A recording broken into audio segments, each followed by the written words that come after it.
Alright, so I figured out what it was. First and foremost, 93, 93, 93. Do what thou wilt is the whole of the law. Now, if you watched the previous video, I was having audio. Basically, what happened was I was still connected to my headphones, right? I have Bluetooth headphones.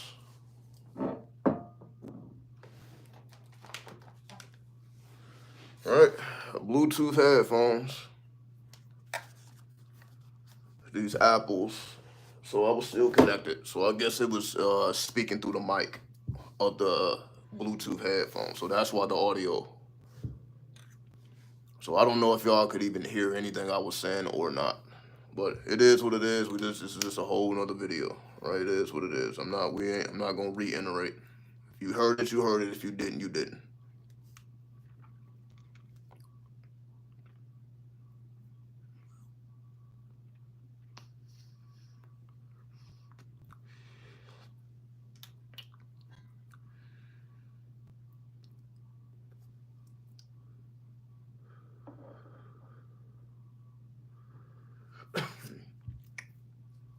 Essentially, I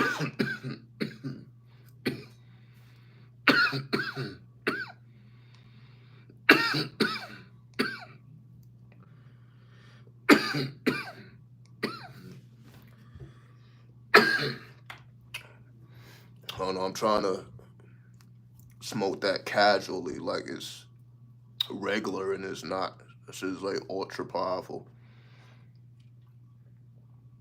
Essentially, the points that I was making, or the essential point that I was making was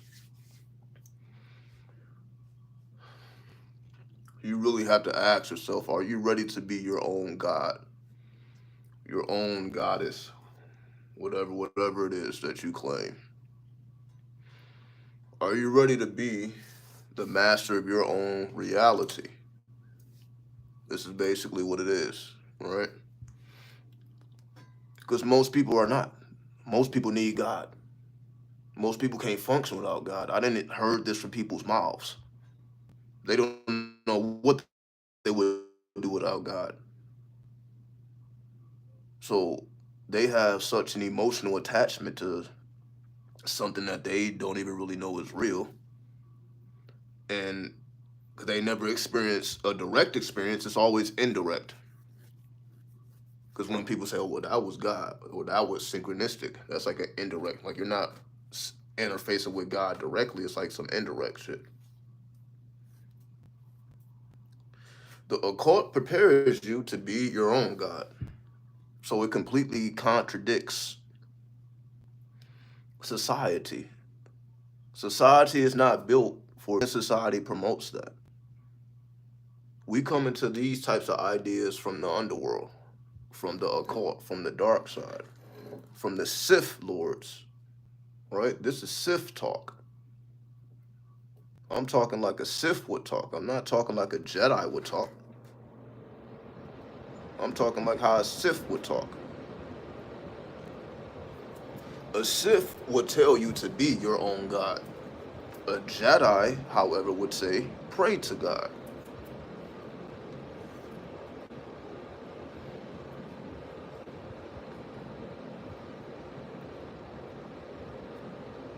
And of course, in movies, they always have to fight each other, the Jedi versus the Sith Lords, or the Sith Lords.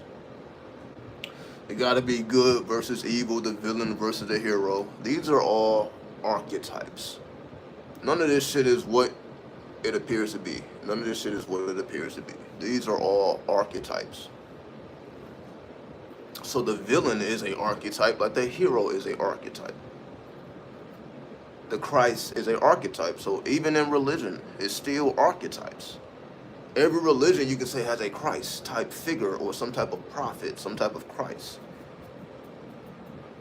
So clearly it's an archetype because it didn't happen over and over again, and all these people didn't start whole religions. Jesus started fucking Christianity according to Christians.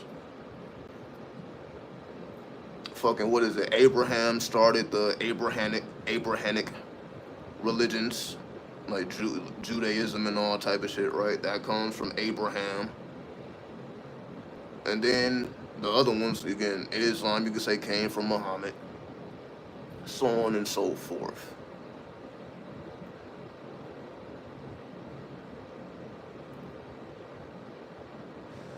But do people really consider Buddha to be a prophet? Because when you think about Buddha, you don't really think about a prophet because he wasn't connected with a god. That's one thing about Buddhism. Even though Buddhism is the first world religion, Buddhism doesn't have a god. There is no god in Buddhism. So the first world religion is the religion without a god. God was replaced with karma and reincarnation. This is why people started thinking that this world is just a system, it's a matrix. Because Buddha revealed that. Before Buddha, motherfuckers was not talking about reincarnation. That's something he brought forth. Just like they wasn't talking about karma. That's something he brought forth. So the first world religion started in the East. And we know the Eastern mind is different than the Western mind.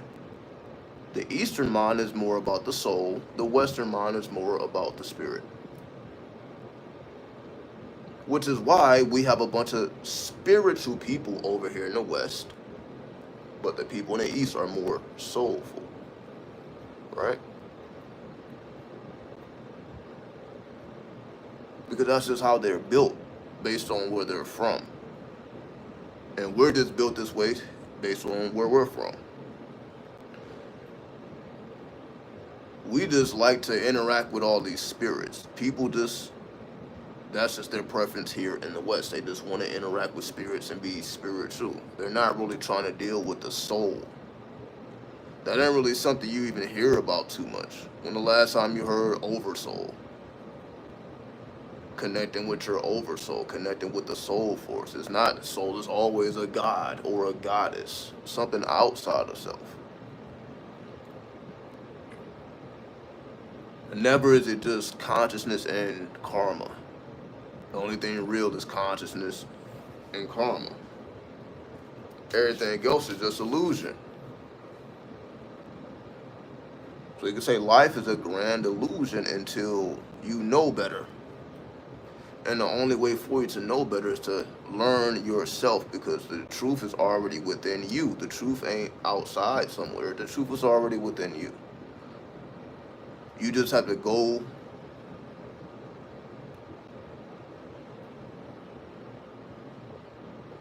I'm not going to say you have to go. It's more of a revealing. You have to reveal it to yourself. That's why you study the occult. Because you are simply learning the language to interpret who you really are. You're not going to be able to read a natal chart if you don't know astrology. And you're not going to be able to give it depth if you don't know Kabbalah and numerology and tarot. All these things allow you to paint a picture of exactly who and what you are in a way that none of the systems by themselves can do. Meaning, of course, all these things exist on their own. You can use tarot without Kabbalah. You can use Kabbalah without tarot. You can use numerology without astrology. You can use astrology without numerology. They all exist by themselves. But again, the world art is the art of alchemy. The reason why alchemy is a world art is because this is how you bring all things together in unison instead of dealing with things separately. Because that's what spirits do. That's the spiritual way. We're going to deal with this at one. It's only one God. We fuck with this God. They fuck with that God. The way people behave and the way people operate is based on the spirit. It's not based on the soul. It's based on the spirit that is occupying you. Not the spirit you're trying to occupy, the spirit that occupies you. Because the spirit that occupies us departs us when we die. It's not the soul that departs, it's the spirit. So there's a certain spirit that animates us that's unique to us. And in order to learn this spirit, just like in order to learn this soul, you need tools. Now, some people try to be Neptunians, and then now they hear voices, they communicate, but again, none of that shit. If you're not able to ground it, you don't know what the fuck is talking to you and for what reason. Like, how can you really trust some shit that don't give you no evidence? But people do. Motherfuckers, these fucking spirits be talking to these people, then they just believe whatever the fuck the spirit says. Again, I done been amongst this type of shit. People then looked at me crazy because of what a spirit said. Imagine that type of situation. Oh, a person don't even want to really fuck with you because of what a spirit said. And then you're looking at them like, yo, that didn't even happen. Because they're like, oh, the spirit revealed to me that you was doing X, Y, and Z. And you like, yo, I never did no shit like that in my whole lifetime. So whatever you're connected with is lying to you. But can you really tell a person that? Can you really tell a person that? Nope. They're going to choose their spirits over you each and every time.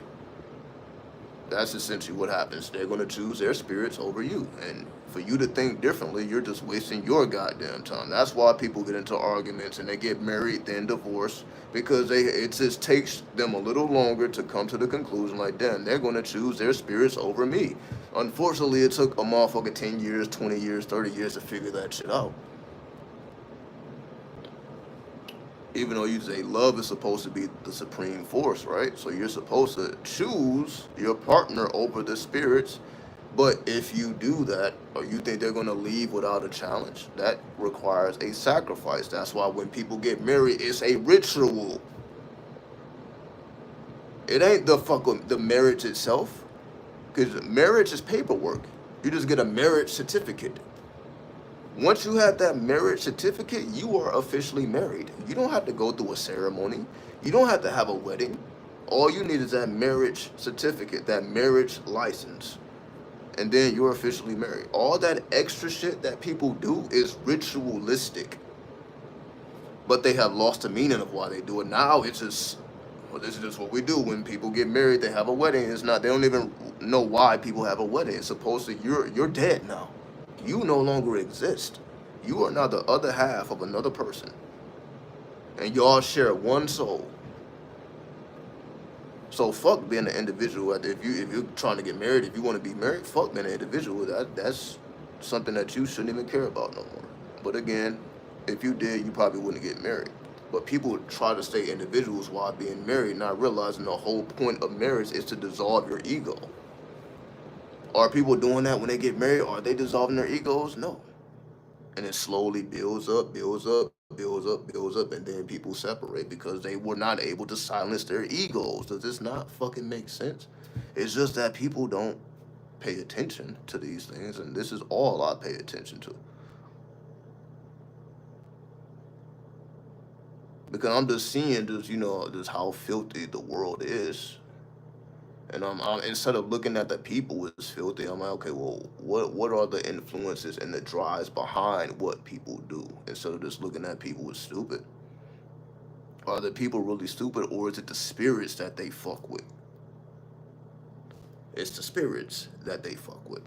So if you're a Christian, you got a Christian spirit. If you're a Muslim, you got a Muslim spirit. If you're a Jew, you got a Jewish spirit. Not soul, spirit. That's why you can kind of tell the type of time a person is on, right? Because the spirits reflect the people. For example, like the Rastafari or the Rastafari religion or way of life. A part of their culture is growing their hair, right? Growing the locks. That's a part of the culture. That's just how they want to look. They were instructed to grow their locks.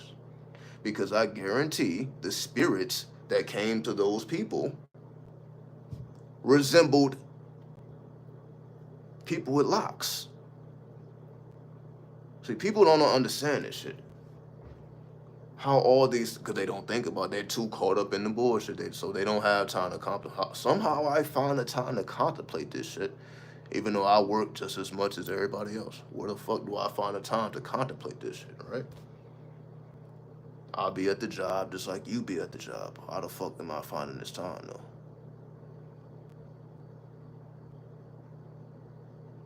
It ain't even that I find the time. It's just that I can really perceive this shit. I see it.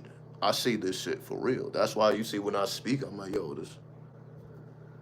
Am I really saying anything somebody else has said before? No, because these are original. These are my observations. It's not something I got from books, right? I see these things vividly and clear, so I just articulate. I'm like, this is what I see every day. So when I study people, I'm studying spirits. And I'm like, when people change spirits, that's what changes the people. A person is the spirits that they fuck with. It's just that we don't really see that because you don't really see people often going from Christian to Muslim and Muslim to Jew. People ain't really doing that too often. People kind of stick to what they into for long periods of time, right? Before they make a transition. But the whole purpose is for people to be the same. So if you're in a crowd or a group of Muslims, you're gonna like, oh, we're all the same.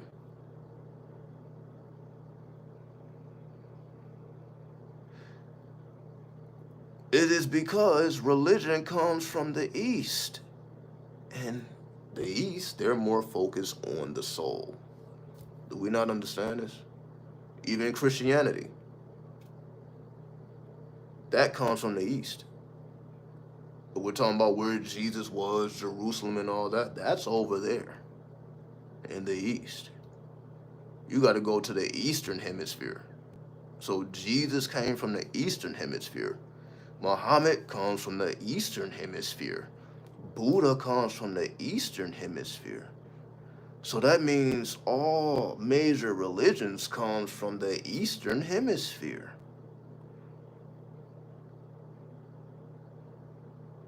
And they all have their own particular spirits that we call sin. What makes you sin, or what is this whole devil shit?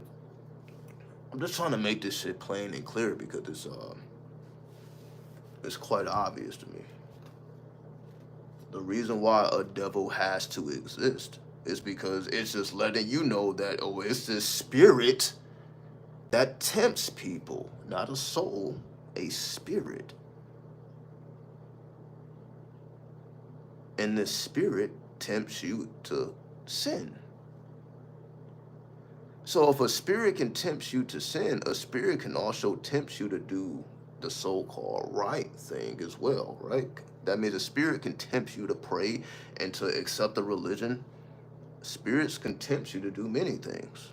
It ain't just all bad shit. That's just what people, they only want to acknowledge the spirit when it's bad. So they only want to acknowledge spirit when they're talking about the devil, they're talking about jinns, they're talking about demons. They talk about that shit, but they don't want to talk about good spirits. You don't know that you actually led by a good spirit. Because in people's minds, it's automatically negative. Because you can say God is a spirit too. So if you're led by God, you're led by a spirit.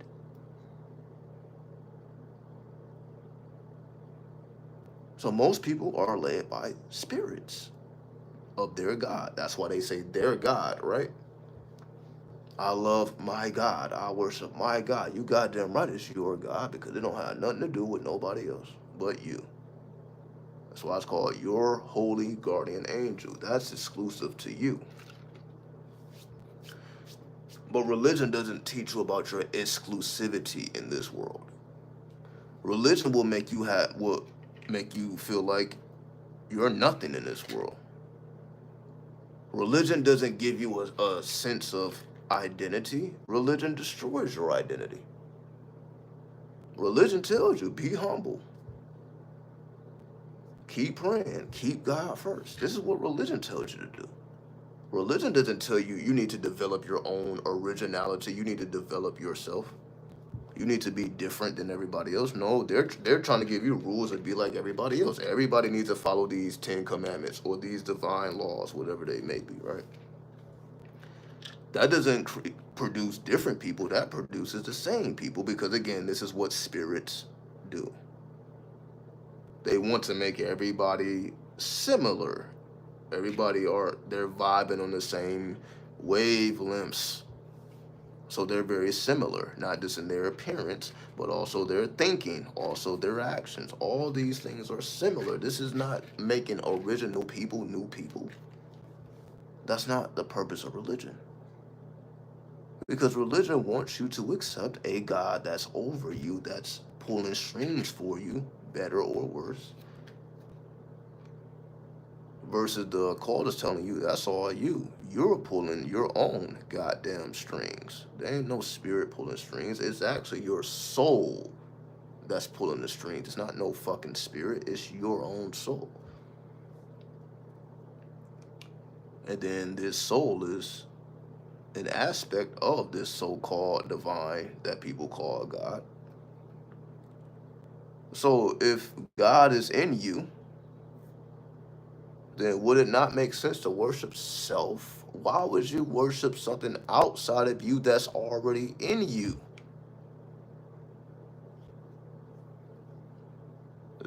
Why does that make sense? Somehow people have convinced themselves that this shit makes sense. Let me worship some outward being that says they're already in me.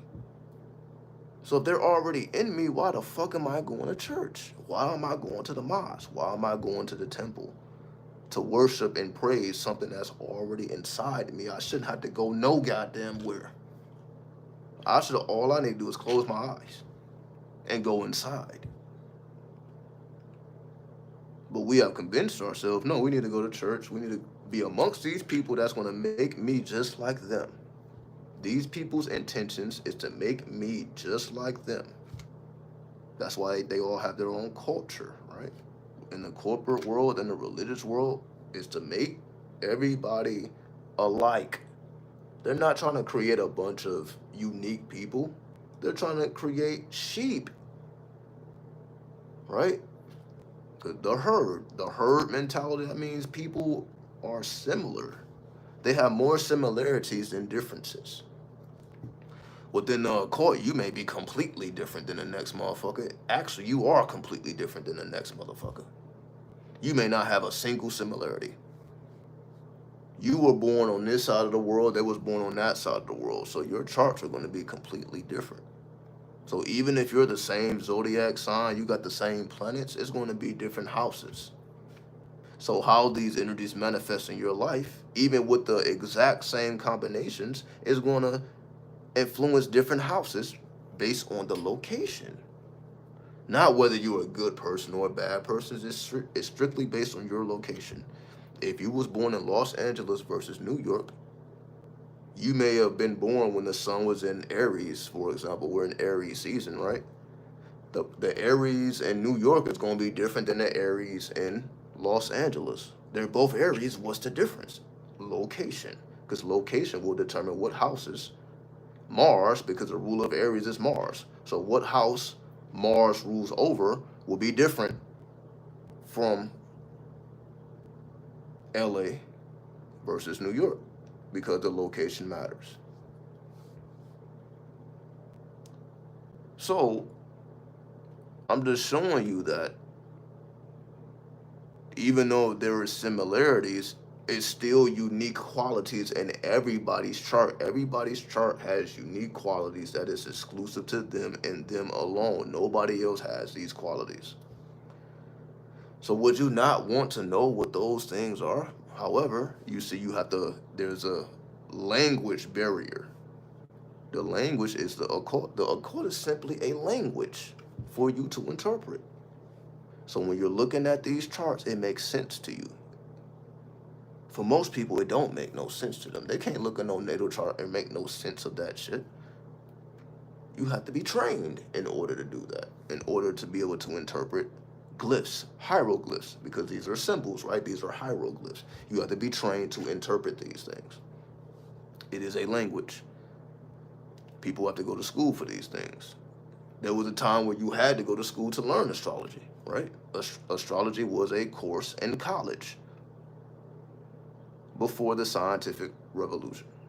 which it was in the 1700s, right? So there was a time where that's why this is honestly, if y'all just really want to know the source of why I am the way I am, just me being an astrologer, I just know that to be the case.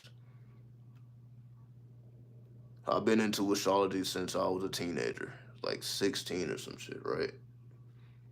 So I have traveled with this for quite some time now, right? And as you see, I just continue to develop it. Most people don't, though. Was I the only 16-year-old that was into astrology? Absolutely not. But some people let that shit go. Some people hold on to it, but they ain't trying to discover everything. I just so happen to keep going and going and going and going and going and going. I'm like, okay, until it started making sense to me. So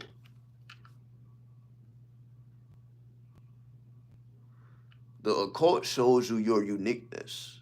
When you remove that, again, the scientific revolution, that's essentially this is what I was trying to say before.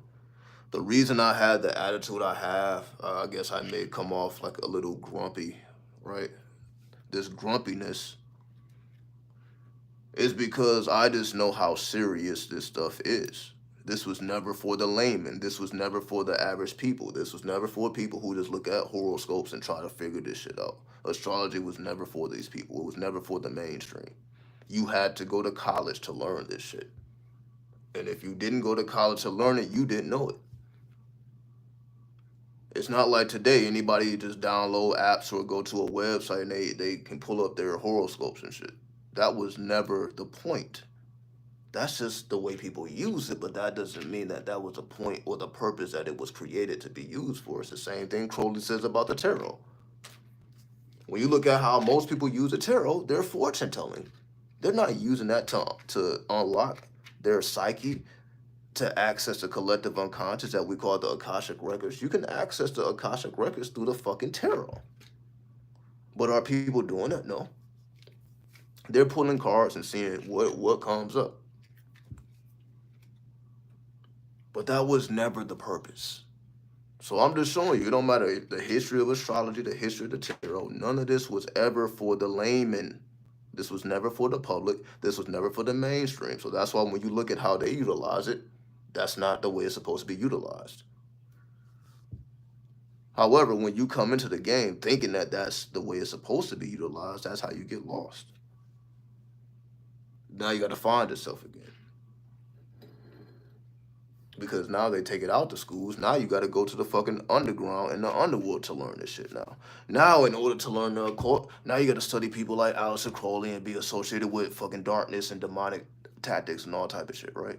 Because the occult went all the way to the underworld. So it's like you can't even learn this shit without the mainstream looking at you kind of weird. Like, oh, you believe in astrology? You know, they already looking at you crazy. They're not even taking you seriously. You're not even, you like tarot cards? The mainstream is not taking you seriously. They're not. Because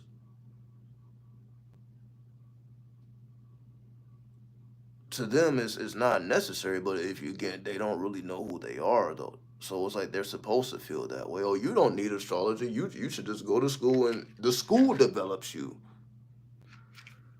So they remove the astrology because they want the school to develop you now. Now you got to get it. Now you have to basically the result of who you are is because of your schooling. That's for most people, right? For most people, they are who they are because of the schooling they had. It ain't because they discovered themselves, because they learned the occult and they made self discoveries and they came into being through their own discoveries. That's not what the fuck people are doing. Even spiritual people, this is not what the fuck spiritual people are doing. They're still fortune telling. They're still looking up horoscopes. And we know this to be true. They're doing exactly what they're supposed to be doing. This is what laymen are supposed to be doing. These are the people we call lame. These people are lame because they can't wrap their brain around the soul, because all they know is the spirit. All they know is spirit. So when you start talking about soul, they can't follow you. What the fuck are you talking about?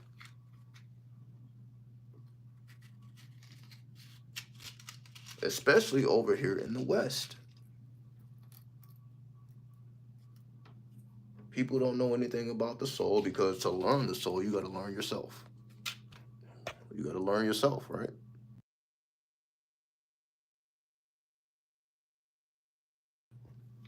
Excuse me. To learn the soul, you have to learn yourself. In order to learn yourself, you must study yourself. And through the process of studying yourself, you begin to learn everything, which is just what you see me do. I make original revelations because all I have done is studied myself, the Akashic records. So I'm able to see. I'm like, oh, I know this within myself. That's why I don't judge. I don't judge people and all that. I don't really care that much. Cause I'm like, it's only a part of me. So even my enemy is a part of me. So do I really need to be in my feelings about my enemy? But we always in our goddamn feelings because people just can't stop beefing, can't stop talking shit about each other. It's like this is just what I mean by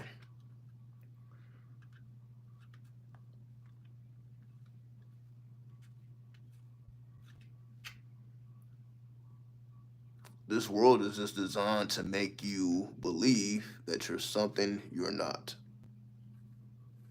Right? The internet been dead. The internet been dead because ain't nobody coming with no original pieces. Nobody coming with the new shit.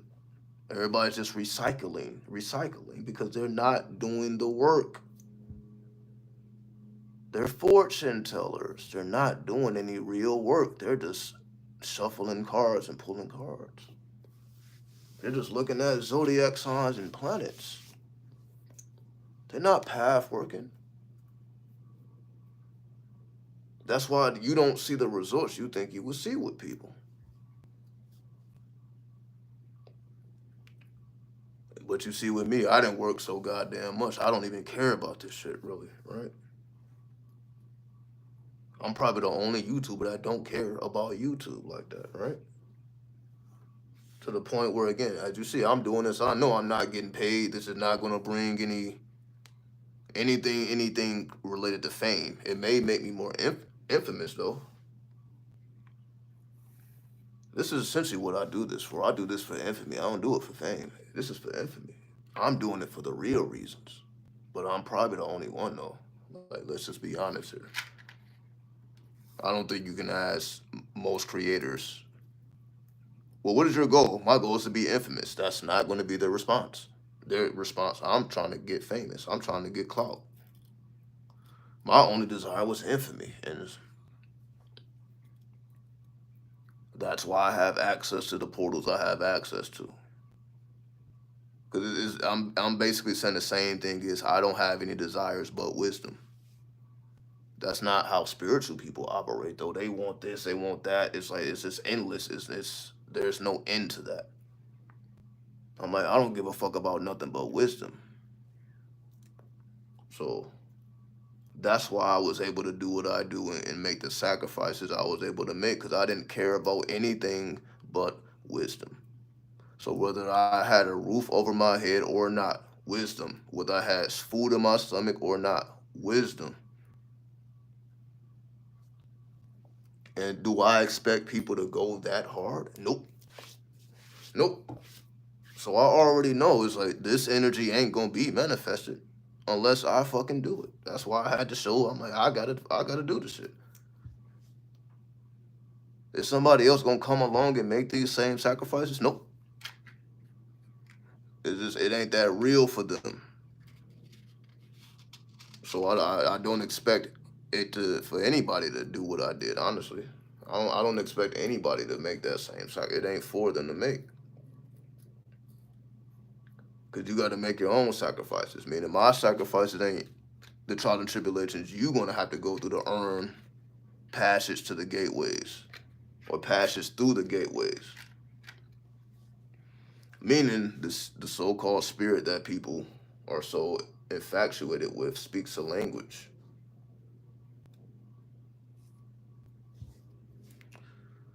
And again, this is my methods. It's just as y'all see, I just come on here and speak. I don't plan. So because most YouTubers plan their content, they can't really journey outside of the boundaries that they set for themselves, right? So let's just say I made a title for this video. Okay, I'm just going to talk about this particular title.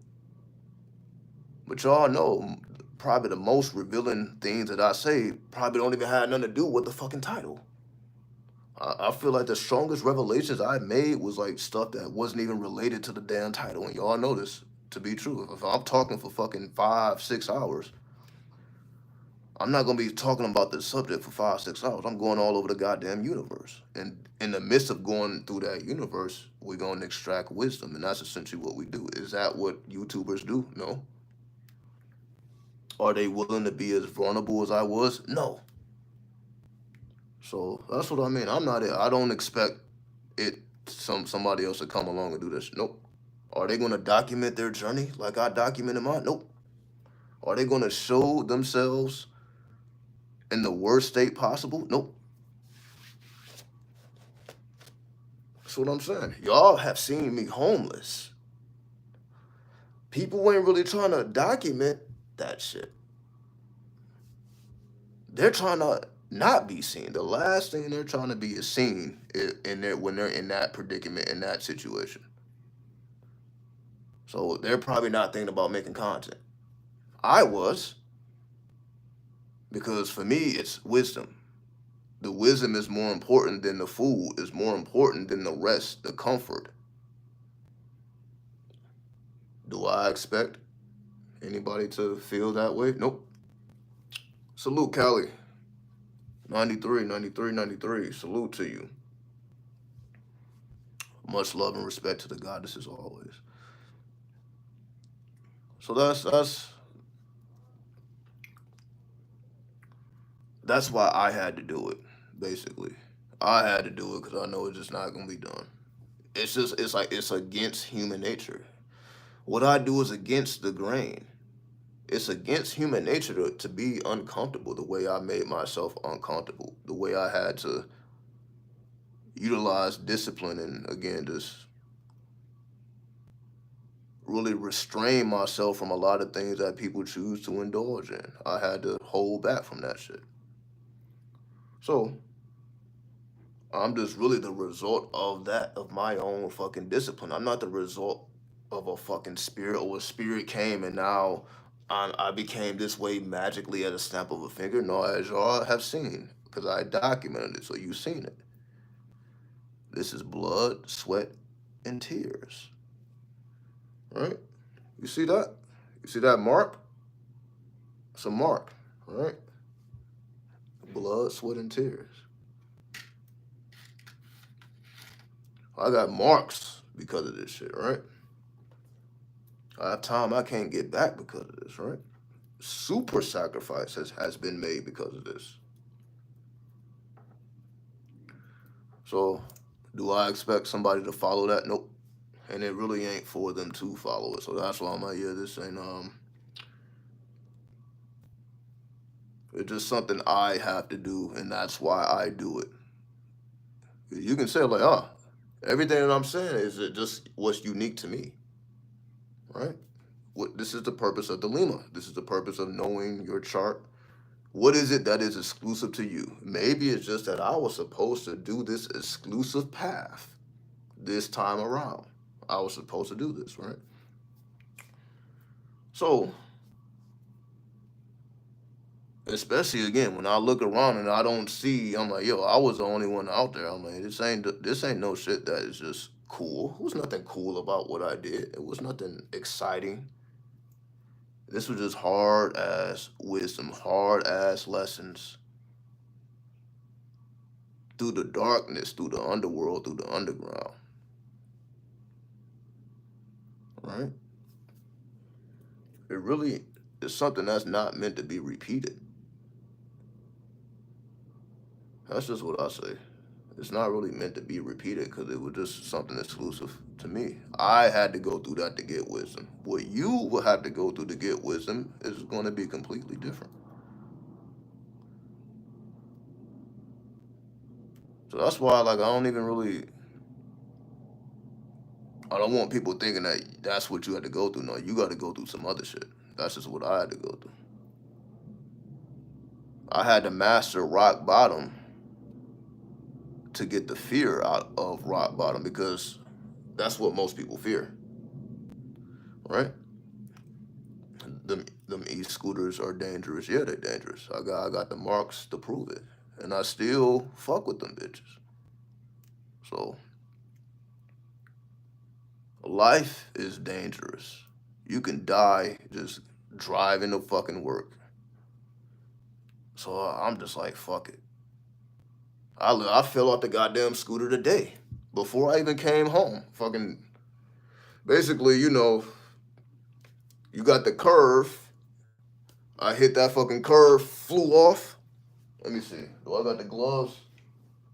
I can show you the gloves right now. That shit put a hole in my shit. Yeah. I enjoyed it though. That shit don't do nothing to me no more. I'm like, yeah, I flew off that bitch. But this time it didn't leave a mark. Right? This is because of the scooter, right? I got marks. However,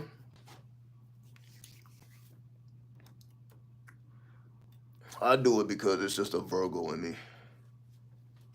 What I mean by the Virgo in me, that's just my ascendant. My ascendant is Virgo. So,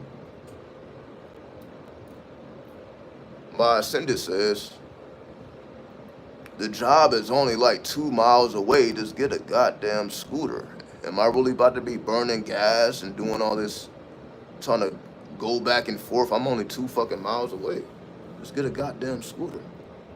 That's just all it is, right?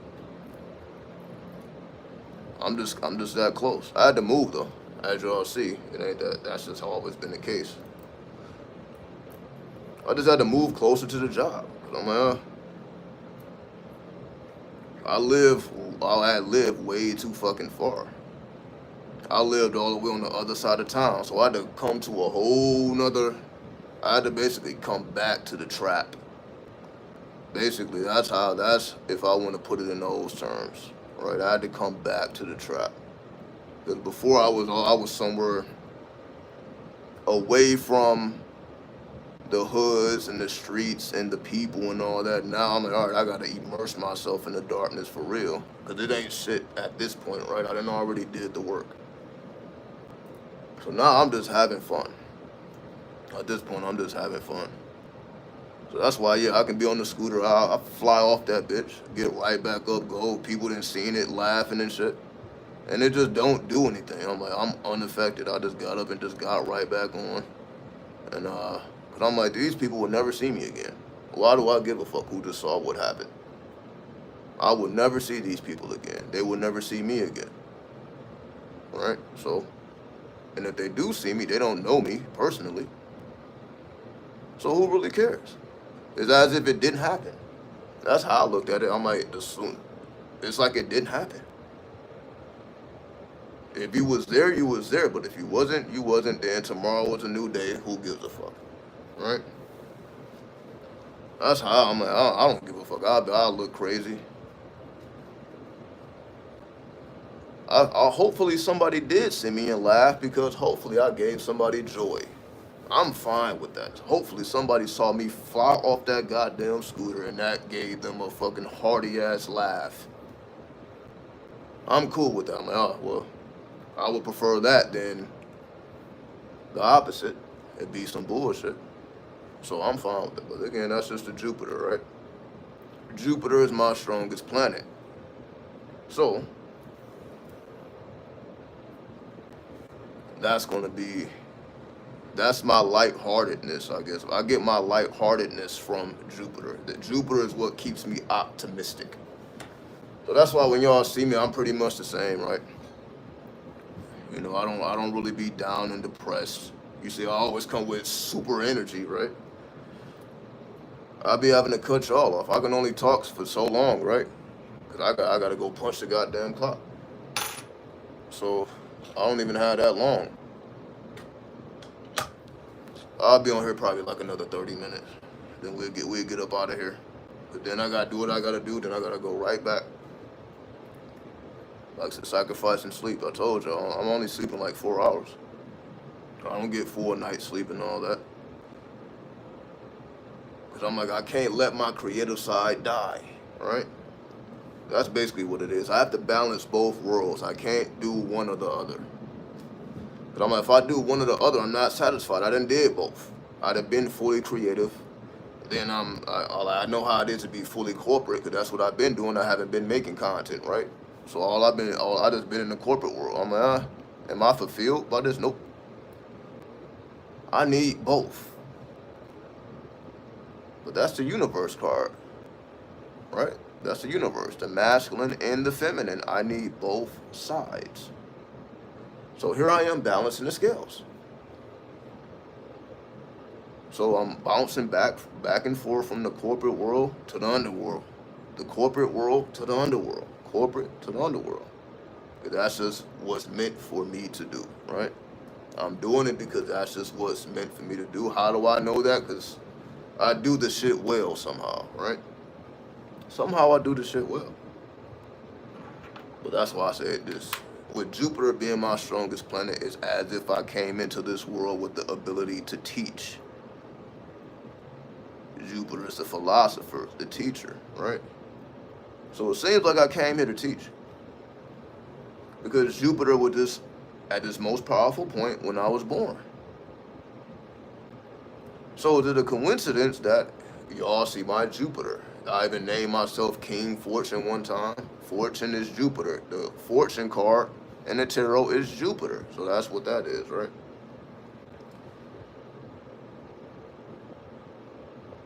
So I'm just using that as an example of, like, when you know all these things, it's like things come to you when you know it by heart. That's why I keep emphasizing that shit. You have to know the glyphs for them to come to you. If you have a dream and then you're seeing glyphs that you never seen before, what the fuck you gonna do with that? How do I know this? I remember having a dream and I saw runes in the sky. I saw runes in the sky. Imagine if I didn't know what runes were. What would I have gotten from that? I saw some mysterious language I'd never seen. I don't know what it means. I don't know nothing. I wouldn't have been able to extract no wisdom from that. But because I study all these magical alphabets, oh shit, those the runes, I instantly knew. I'm like, okay, that's not that, that's this. I knew exactly what it was, and I was able to extract the wisdom. Oh, okay, it's time to work with the runes. I saw it in a dream. I see a lot of things in dreams, which allow, oh, okay, it's time to do this, right? That's what dreams are supposed to be for. That's the real laboratory. We got the world laboratory.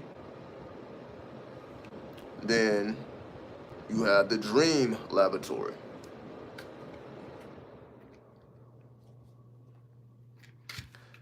Because most people don't dream, they don't have access to that dream laboratory, so that's why they're trying to do everything physically. That's the source of sin, really.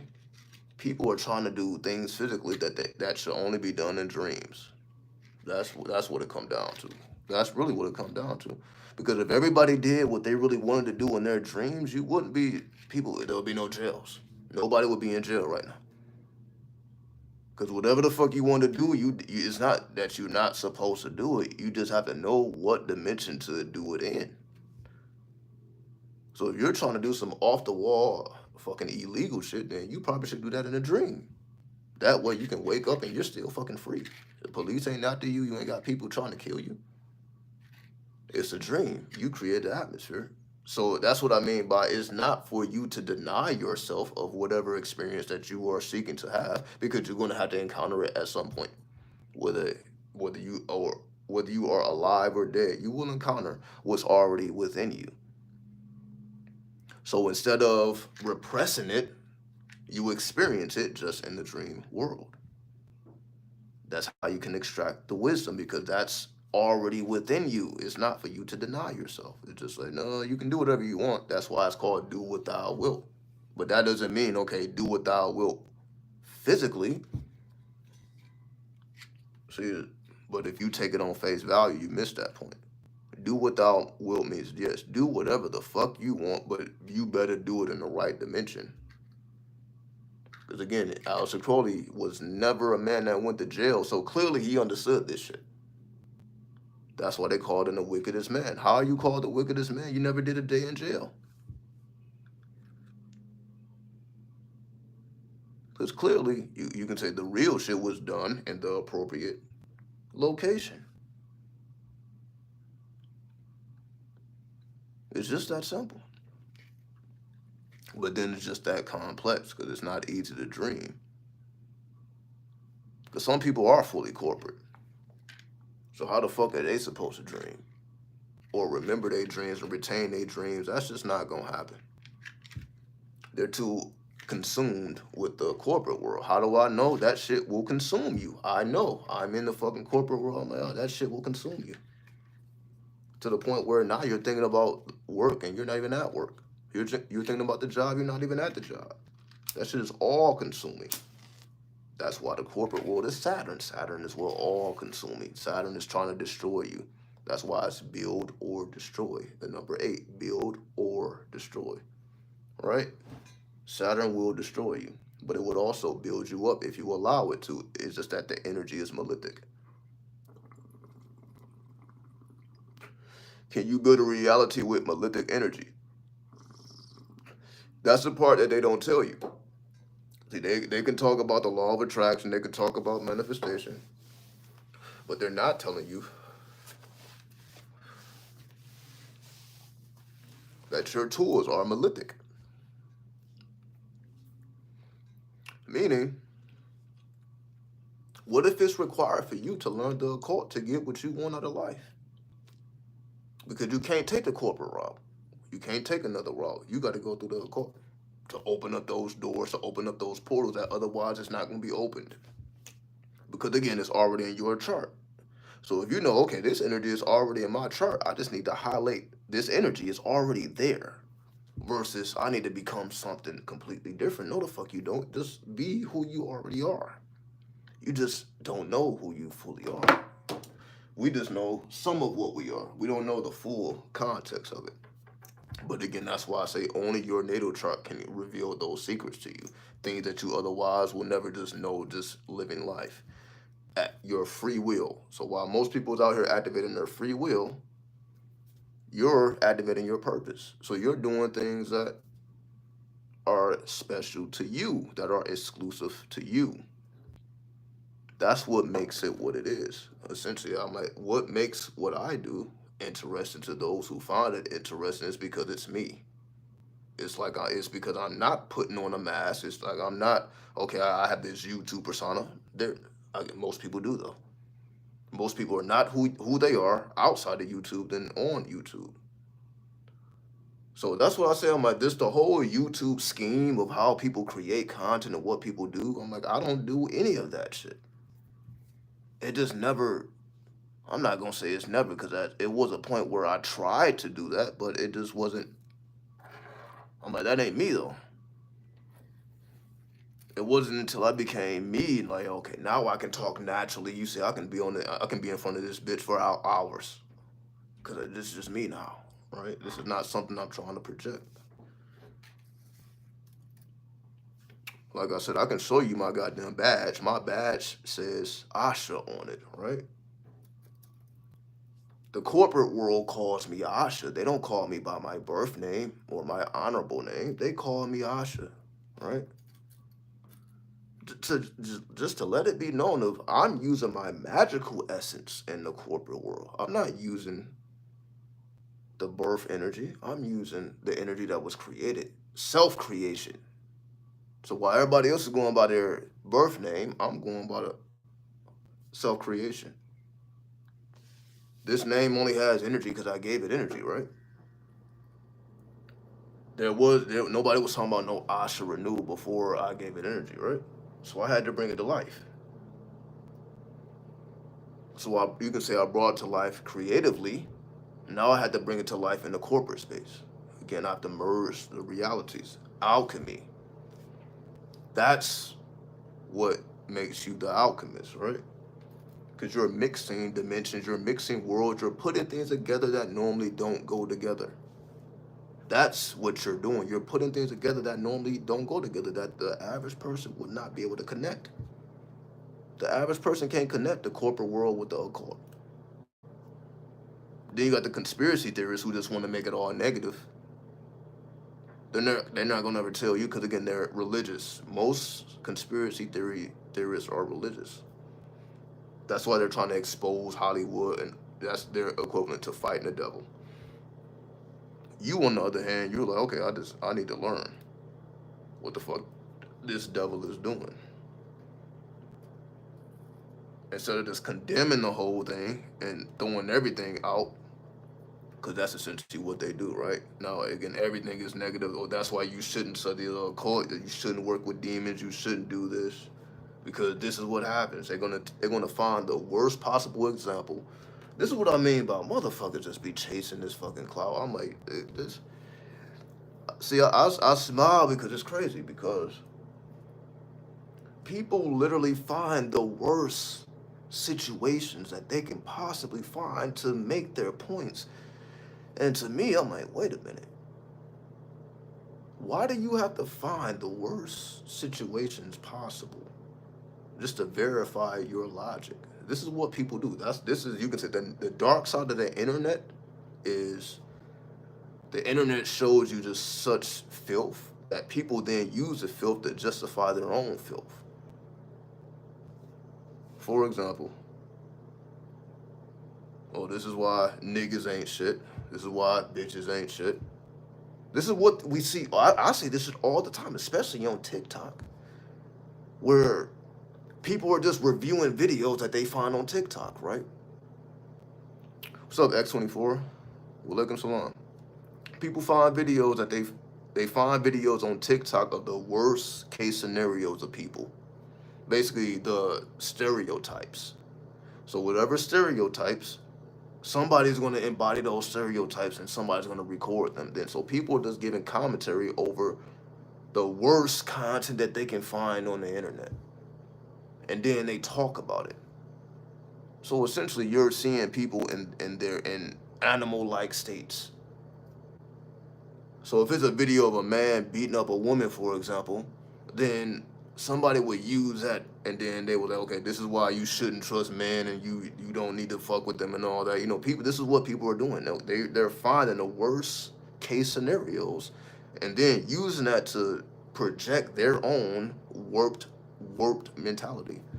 I think I may be saying that wrong. Their own warped mentality.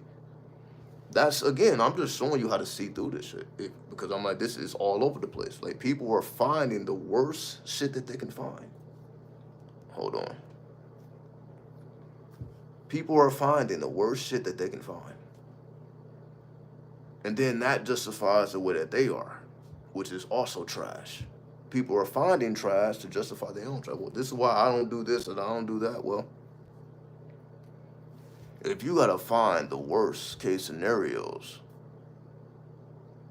meaning this is not stuff that you're gonna run into on a daily basis. This is unusual shit. It just so happens somebody brought up a goddamn camera. But this is what people do. That's why they're commentators. People are just looking on TikTok. They're looking on Twitter. They're finding the worst shit. World star fights. They're just finding the worst shit possible, where people are saying the most outlandish things. Because if it's not physical, then it's people saying outlandish shit, right? So, like, it may be like a white girl that hates her own race, right? So she just makes like a bunch of TikTok videos talking about how much she hates white people and she's white. It's shit like that as an example. So then people talk about that. Oh, look at this motherfucker. She's just lost. She hates her own. Then they put their own bullshit on top of the bullshit. Then what do you think is the fucking end result of that? Because these people feel like they're better than these scenarios. That's why they talk about it. This is what you shouldn't be doing, or this is why the world is fucked up, because they're over that, right? That's not what they. But why are you even entertained by it? What I mean by that is, Everything that I'm telling y'all about, I don't watch that type of content. I don't go on World Star and watch fights. I don't watch people say disgusting things. I don't even that content essentially does not even exist to me. Because I don't care to watch it. I don't care to entertain it. But for whatever reason, people care to entertain this shit, right? But then they do it like okay, like they're the judge, like they're above it, like they're. It's like wait a minute. If you was above it, you wouldn't even care about it, cause it's like, why are we concerned with somebody else's thoughts? In the sense of okay, they want to document their thoughts, but then we feel the need to speak on it. Now, content is produced because of somebody else's thoughts, but then they could be making their own content. Why don't they do that? This is all I'm saying. Why don't people just make their own content instead of doing videos about other people's content? They're talking about what somebody else chose to put on the internet, and then they talk about what they put on the internet.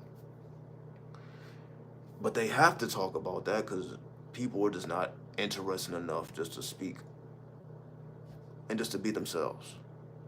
This is what I see all over the internet. Meaning, majority of these channels, YouTube, TikTok, and beyond, is people talking about other people, right? They are commentators. They're just reporting the news, right? Again, look at all these channels on YouTube talking about everything going on with Diddy, right? And then they're talking about it as if they're above that, knowing that they ain't never even touched that amount of money. They don't know they don't even know that part of themselves to even make that assumption. Oh, I would never do that. As a man, you shouldn't be doing it. Okay, well, when you have hundreds of millions of dollars, shit change. Your morals change. You just become who you are.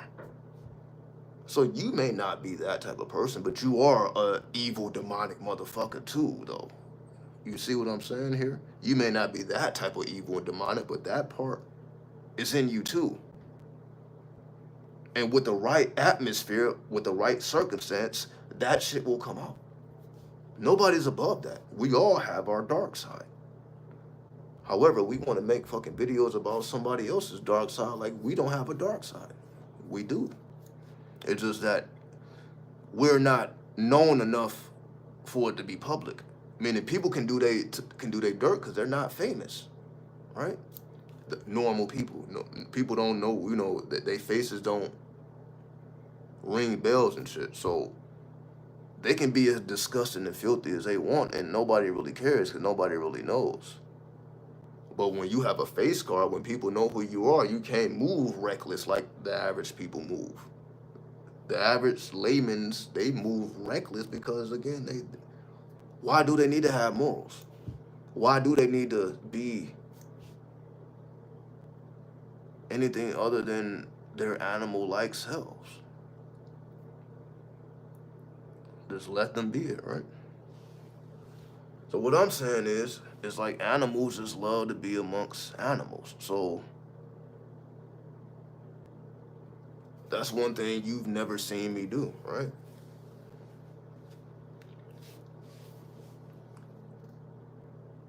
I don't have to talk about the goddamn news. I don't have to commentate on to bring up somebody else's content, and because we already in tune with the stars. So we don't have to go outside of self. So we can just keep it pure. So that's essentially what the channel is purity. This is just a pure space to speak the unknown. And I guarantee this is probably the only channel you're gonna find like this on the whole goddamn website.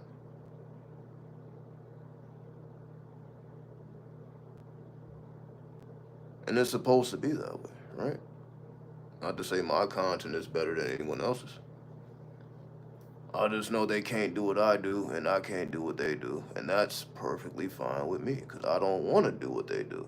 It's like it just works out for me. I'm like, dude, what? Would I want to talk about strangers all day? I have a whole channel talking about strangers. What is that something that I would want to know? That's not. I don't. I have no desire for that.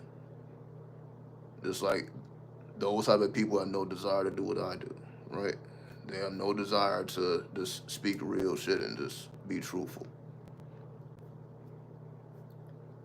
Because you can make money off of lies. Once they discover that you can make money off of lies, as we see, that's what majority of the media is: propaganda and lies, conjecture. That's what majority of this shit is. Is so and so dating so and so? What evidence do we have? A source close to them said this and said that. It's all talk. It's blatant. Majority of this shit don't even be true. But people still reading that shit as if it's true, and they are absorbing that information as if it is true, but it's a complete lie. And that lie generates money because people believe the lie. Because the lie is just, you can say, more interesting than the truth.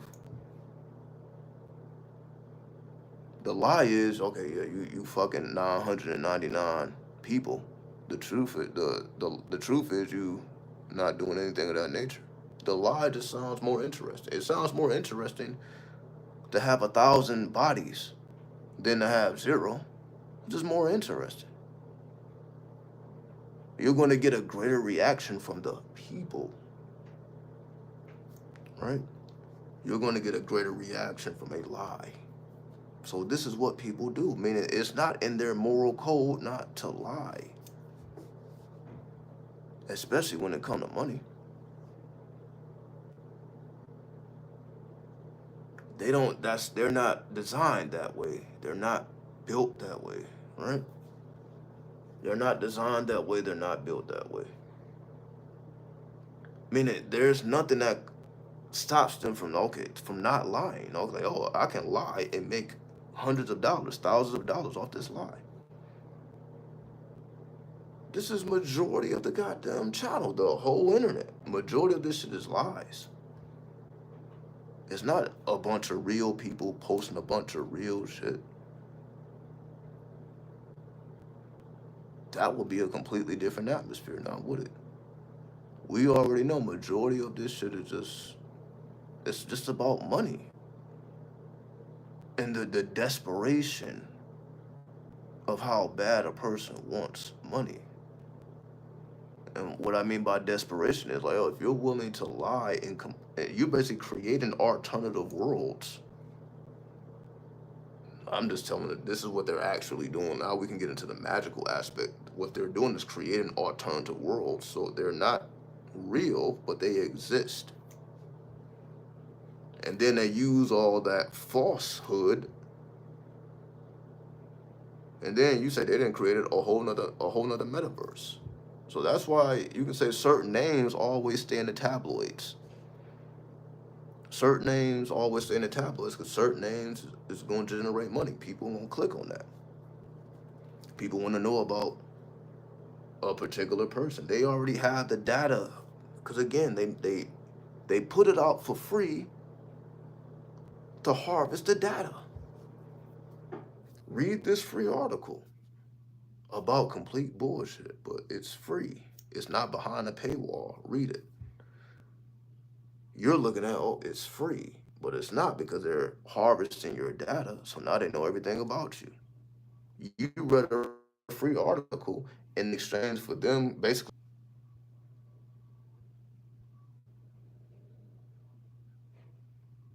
How do we know this? Even Facebook. If you open up Facebook, Facebook can read all your other tabs. So if you got 90 tabs, Facebook is harvesting all of that shit. Do they say that? No, but is it in the terms of service? Yep. So when you hit the accept on the terms of service, they are allowed to do that, but they're not going to verbally tell you, but they are allowed to do it. That's why people just feel the way they feel about Facebook. Like, yo, y'all motherfucker just been on some demon time the whole time, just harvesting data. And that's exactly what they have been doing. And then manipulating the people with the data that they harvest. So when they know, like, okay, around they have enough data to know people are the most emotional when they want to spend money. But this is revealed in data. That's why it's technomancy. That's why I keep saying it. You can use data as analytics, whatever the fuck you want to call it. It's data. That data will then allow you to know exactly who you're dealing with. That's how people use it on YouTube. Like, all right, if you look at your analytics and you see like, okay, majority of the people that watch my content is between the ages of 40 and 60, for example, then you're going to gear your content more towards that age group because you see that, okay, this is the majority of the people are this age.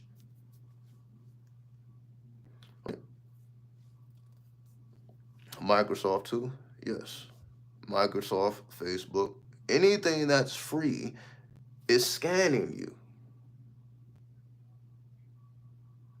because people don't want to pay the monthly fees, again, of having a website. When you have your own website, they charge you every month. They don't charge you for having a Facebook and Instagram and all that because what you are paying for in exchange for utilizing the service is the data. They are collecting the data on you. Then they know what to sell you, when to sell it to you. Again, they have a whole analysis of who you are. They know when you're asleep, when you're awake, when you're at work, when you're off. They know your schedule. They know what you like. So now you all of a sudden you're seeing ads of shit that you like, shit that you're into. How do you think those ads got there? Because they have scanned you. Because you're using a free service, but all this data is being collected. And then they sell it to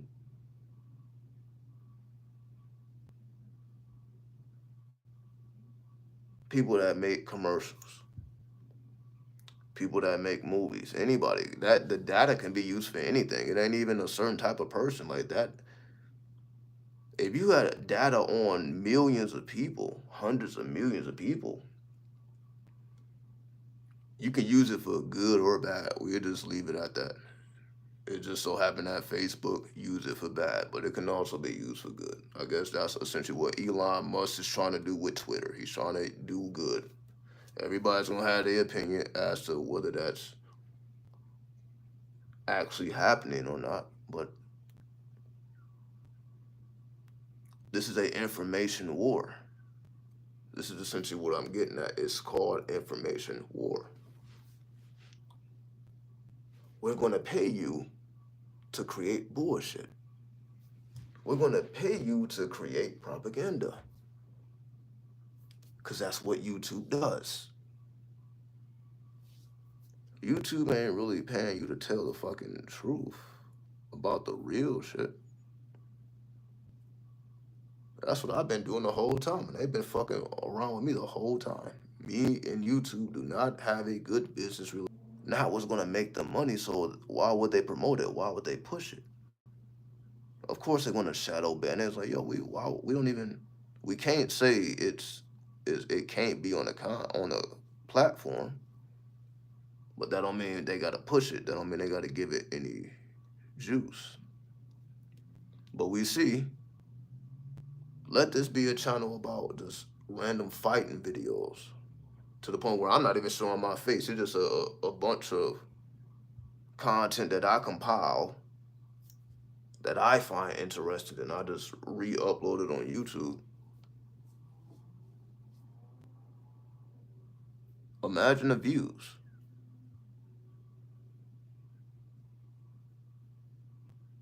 Because that's what so many people do.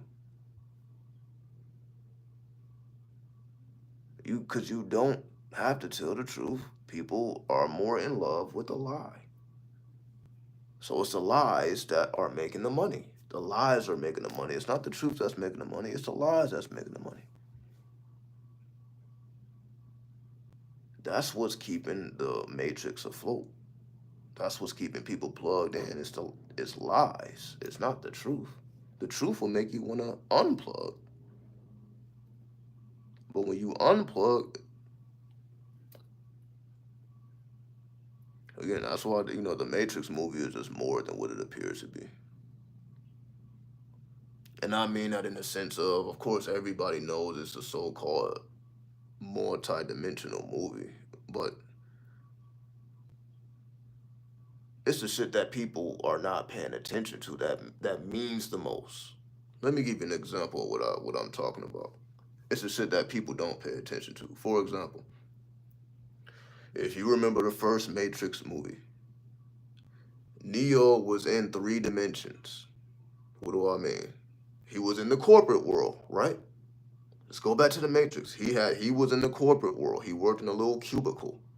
He didn't give a fuck. But he worked in a cubicle. He also was a drug dealer, right? He was selling drugs from his crib, but he was also tapped into cyberspace. So he had a cyber identity. That's how he discovered the Matrix. And then you see the Matrix came through the underworld. When it said follow the white rabbit, that was from his drug connections.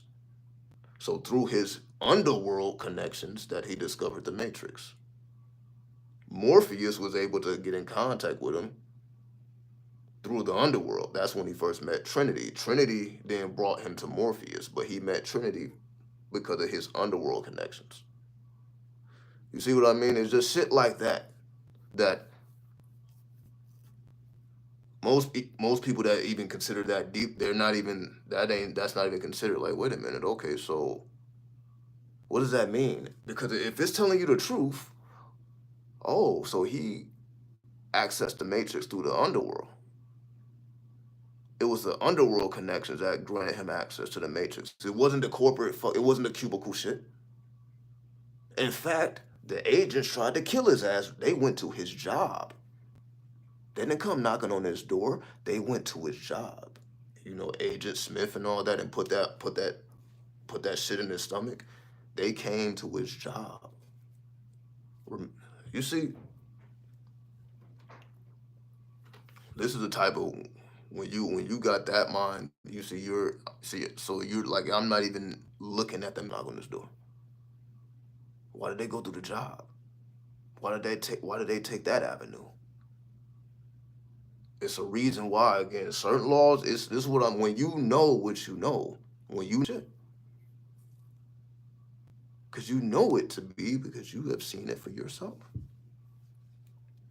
So this is what I mean. Like I could do a whole breakdown of the movie from an alternative angle. And again, people already feel like this movie is deep, and people that already did breakdowns, but you wouldn't be able to. They're not breaking it down like I would break it down because I'm looking at why things happen. I'm not looking at what happened. Oh shit, there was a inverted pentagram in that scene that just flashed for 1 second. I'm not doing that type of shit. I'm like, why were they in that location when that particular event occurred? Because that means something. Location matters, right? If you are an astrologer, as I told you earlier, that will determine your houses. So, of course, location matters. So, certain things have to happen in certain dimensions. Why did Agent Smith go through the corporate world to get Mr. Anderson? You see, he put an emphasis on Mr. Anderson. He never called him Neo. He always said Mr. Anderson. Why was it a point for him to call him that?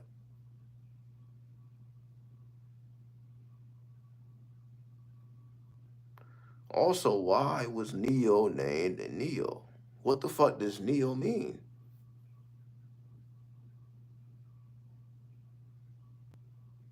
Because you got things like Neo Gnostic or Neo Nazi, right? What is a Neo? That means you are the modern representation of something older. So when they were saying, Neo, you're the one, or like you're the Christ, and you're like, what are you talking about? They were talking about his archetype. Because to him, he was like, I'm just a regular person. The fuck you mean I'm the one? I'm a fucking drug dealer. I'm more than a regular person. I'm a fucking drug dealer doing underworld shit. I'm doing all type of technomatic shit. I'm probably a bad person. In his mind, he was like, yo, it's probably no good in me. I sell drugs. The fuck? You see what I mean? Like, he was not even looking at himself Christ-like whatsoever. If anything, he was looking at himself like the fucking devil. That's just how immersed he was in the underworld. He was satanic. But you see, that's what happened when I get my hands on this shit. I'm like, wait a minute. It's not what you see, it's why did it occur. So while everybody else is focusing on the symbols and what was said, I'm looking at why did it occur there?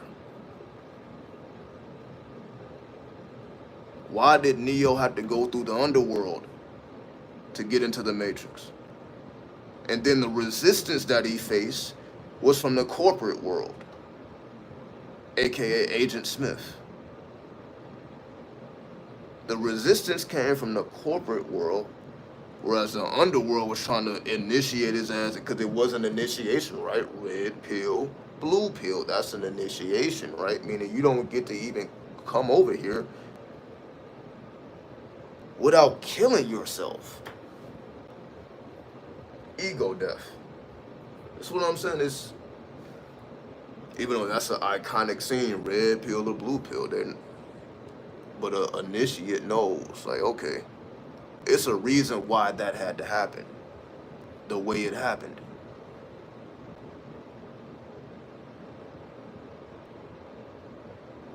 Meaning, because he had to make a decision, meaning everybody can believe he's the one all day, but he still had to make the decision. Meaning, he had to accept it in his own mind. Maybe I am the one. He had to be put into the Matrix. And because he was in the Matrix, he began to discover things about himself. And the more he discovered, he's like, oh shit, I have more control over this Matrix than I initially realized. I'm thinking it's just some computer shit that you plug into. Eventually, he learned that the Matrix is also connected to your soul. That's what it's really about. You said the machines were the spirits. They were trying to take over the Matrix. The spirits are trying to take over. It's just a reflection of what's actually occurring. You see, if you're able to put two and two together, you're like, okay, that was a reflection of not just that time. That's how the system works.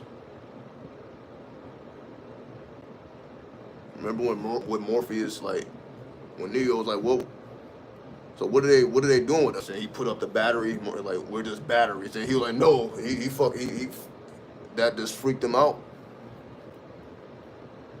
He had to be put in certain scenarios in order for certain things to come out of him. That's why they were taking him through them stages. Okay, he had to jump to the other side, from the top of the building to the other building. He failed the first time because he was still left brain. He was still he didn't realize he was in the Matrix. Like, yo, I gotta deal with this like I deal with a dream. I can't deal with this like I deal with the corporate world or the waking life. I gotta deal with this like I'm in a dream state, like I'm in a trance state. That's why they were showing karate scenes. If you notice, they were showing karate scenes, right? Morpheus and Neo, they were doing it may not have necessarily been karate. It may have been a different form of martial arts. So I should say it that way. They were doing martial arts. There's a reason why they show martial arts.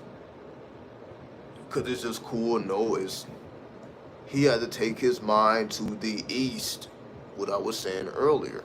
The Western mind, the Eastern mind. The East is more about the soul. The West is more about the spirit. Neo was over there in the spirit. They had to initiate him into the soul.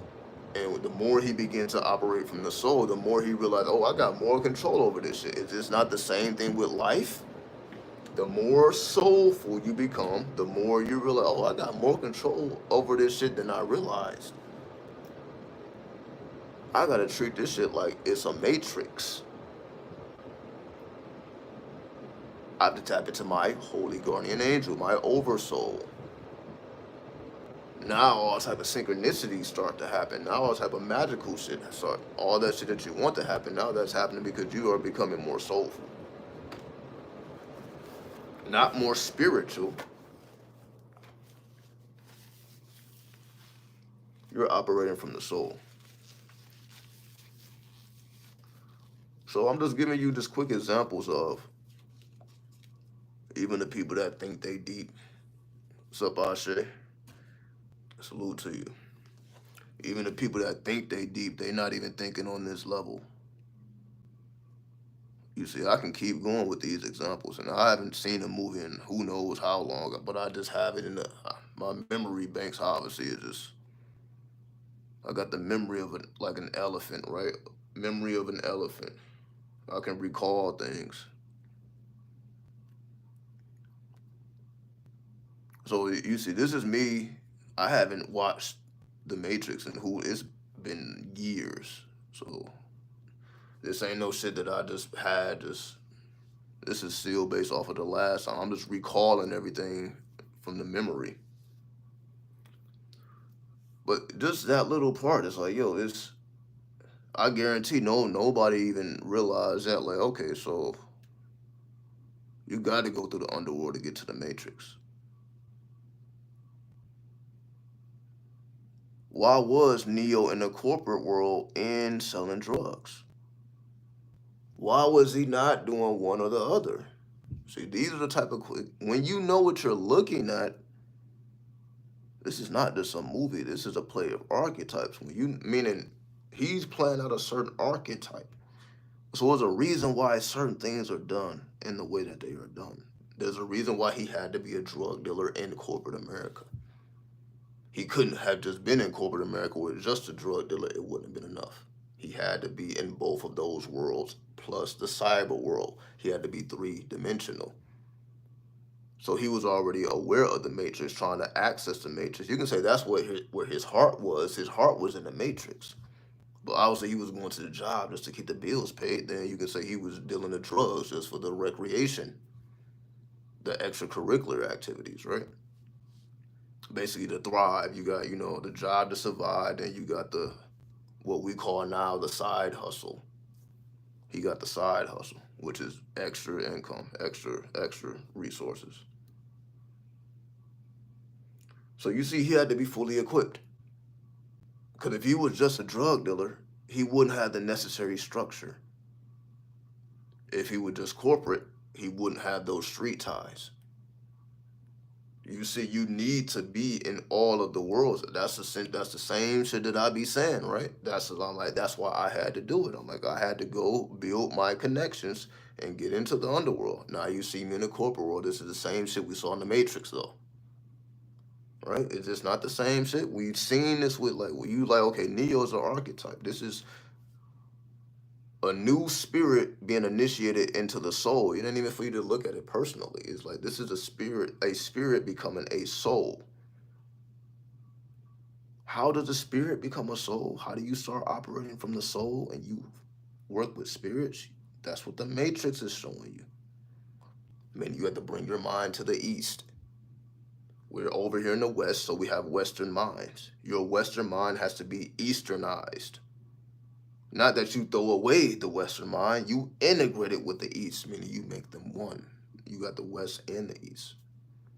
Same thing Aleister Crowley did. Again, that's why he was the wickedest man, because he did what nobody else was willing to do. He brought the East and the West together in unison. So now you're learning all of that. When you study Crowley, you're not just learning about Western, you're learning about Eastern. He's going to speak about the I Ching. So the tarot is actually also connected to the I Ching. Crowley made that discovery though, right? That ain't some shit that you gonna learn from a fucking tarot reader. Ask your local tarot reader, okay, can you connect the tarot with the I Ching? What I Ching should I be dealing with? They're like, what the fuck are you talking about? They're still in the Western time. They have not made it to the fucking East. They don't even know what the fuck a I Ching is. And then you see they're comfortable with that. Like, yo, how are you comfortable with not knowing? That's me. I was never comfortable with not knowing. Like, I need to know all this shit.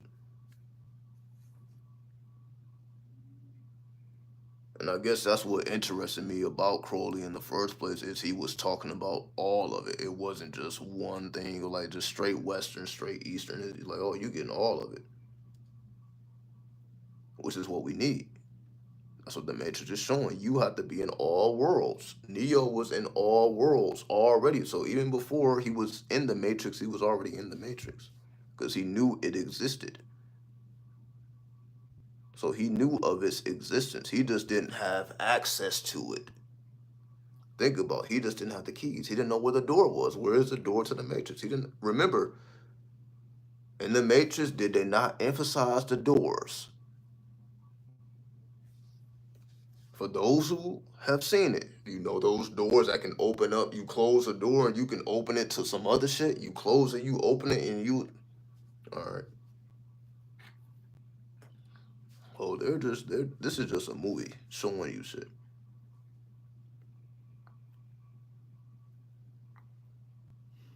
Not even knowing it's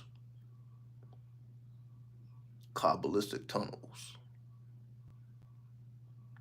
Kabbalistic worlds, Clipoffic tunnels. But sometimes you can open up to a world that was positive, but then sometimes you can open up to a world that's negative. Right? You just had to have the proper key. Because then you had the guardians of the doors. If you remember the Matrix movie, you had the guardians of the doors. They had the keys. So they can take you where you needed to go. You can say they were the Virgil, the hermit. Because the hermit is what? The guide into the underworld. So the person not the person, but the energy that's guiding you through the underworld is the energy of the hermit. It's 9 levels to the underworld. That's what Dante's Inferno was all about. Who was the person guiding Dante? Virgil. Virgil become Virgo. Virgo is the what? The virgin. Purity. That's what the Inferno represents. You descend into the underworld, which is Dante's Inferno. He descended into all the levels, ultimately to purify himself. He was going through those degrees of himself. Clipoffic tunnels. Initiation. Right? He was going through initiation. So this is what this shows. That's why we have special connections or we like certain movies or it's our favorite movies because it represents an initiation. So when you ask yourself, well, what are your favorite movies or what is your favorite movie, it's probably because it represents an initiation that you have to undergo. That's why a part of you is connected to it. You may not know why though. Or why is this character your favorite character? There's a reason why you're drawn to what you're drawn to, and it's never what you think. It's never off of your experience, your life experience. It's something deeper than experience. Especially when you were a child and you had things that you like more than other things. You didn't know like yo, you don't have enough experience to even to have a favorite of anything. But it was just some things that connected you more than others. And there's always a reason for that. Meaning, my favorite character growing up was Batman. My mother told me she would just put the Batman movie on and I just learned how to rewind the shit. And it's like she was impressed. Cause it's like she would put the movie on This is back when we had VCR, so she hit the play. She put the movie on. Then she'd come back thinking the movie is off. Then I didn't hit the rewind button, and I didn't start this shit over and hit the play. And she was like, yo, what the fuck? So like she was like, yo, that she just felt the need to tell me that. She was like, yo, it was Batman. Cause obviously she'd seen me from the beginning. So I was like, yo, what was my favorite? What was my favorite character? She like Batman. Cause for so I guess it was just the spirit in that movie, or the spirit of that character had you advancing. Now you doing shit that you ain't even supposed to know how to do and shit. Cause I guess I was just so young. She was like, yo, what? Like, how the fuck did you learn how to like? Cause she didn't teach me how to do it. She just like I just picked up on it intuitively. But I'm like, oh, that's what Batman. So like, I'm saying that to say, is it a coincidence that I resonate with infamy when my favorite character was Batman? And then when you look at the movies of Batman and how he had to go through his Eastern initiations, did Batman not go through Eastern initiations? For those who have seen the Dark Knight movies, the trilogy, he had a Eastern teacher. He had to go through Eastern initiations. He knew martial arts, right? He basically was a fucking ninja. Batman is a fucking ninja. He knew the arts, right? And he went through the initiations to earn those arts, right? He had to go to the East. Even though he was born in the West, he had to go to the East. It's so it's Batman, it's the Matrix. It's a lot of movies that show these things that most people are missing, even if they consider themselves deep. Because again, they're not occultists. If you're not, well, I just unplugged the light. If you're not an occultist, then basically, if you're not a practitioner, there's no way for you to identify these things because you have not went through the initiation. So how the fuck would you be able to know what an initiation is if you've never been through it? So what happens is, again, that's why people are conspiracy theorists, because they're not actually engaging in what they're talking about. So they can talk about Hollywood all day and how people are doing this. They got the whole under circuit, what do they call it? The deep state, all type of shit going on, shadow governments. They can talk about these things all day, but they ain't really. It's like, well, what makes the shadow government so shadowy? It's because they're like ninjas. It's a form or section of the government that's like ninjas, right? Like secret service type shit, right? Meaning they're Eastern minded. Their minds is Eastern. That's the real government. The real government is not even on Westernized anything. They're more Eastern. So it's another thing that nobody will ever tell you, but I'm telling you. The people that really, like, for example, just look at Elon Musk, right? Elon Musk is from the Eastern Hemisphere. He's from Africa, which is the Eastern Hemisphere. So, but he's a Westerner, obviously, but he's also Eastern. So what makes him stand out and what makes him him is he is a fusion of the West and the East.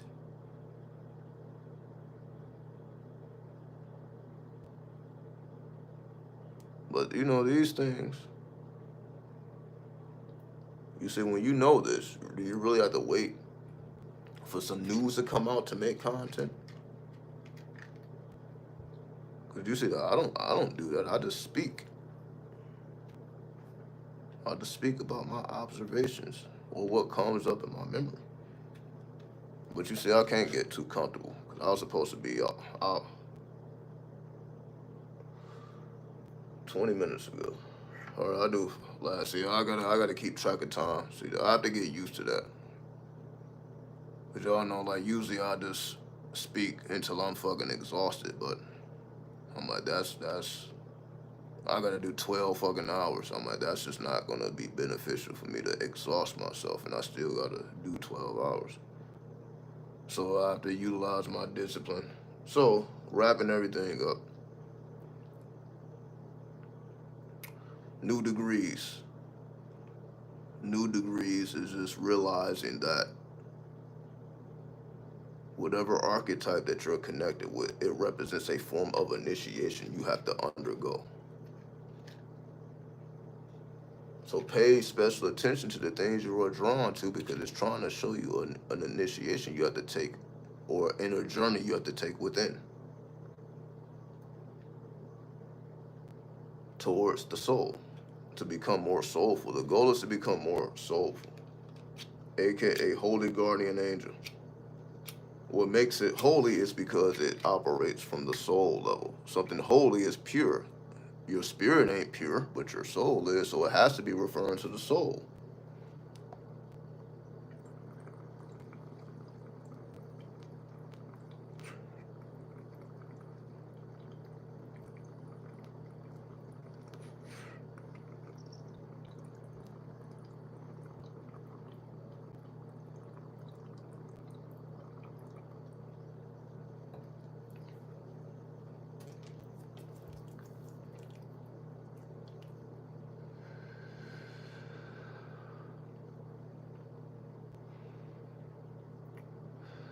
But that's why I say,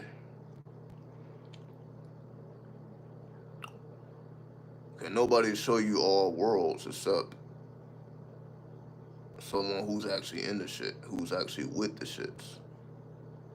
And when you famous, you just can't really be with the shit. So that's the whole thing. It's like, you really have to know what you're asking for. People really don't know what they're asking for because they're only looking at the positive. They don't understand the negative that come with it. Meaning, people that want the clout, the fame, like, do you really want people to know you when you don't know them? Some people do. But if we're talking about being a practitioner, you got to conduct experiments. Sometimes you're going to need some privacy. But it's hard to have privacy when you're a public figure. So it just doesn't work.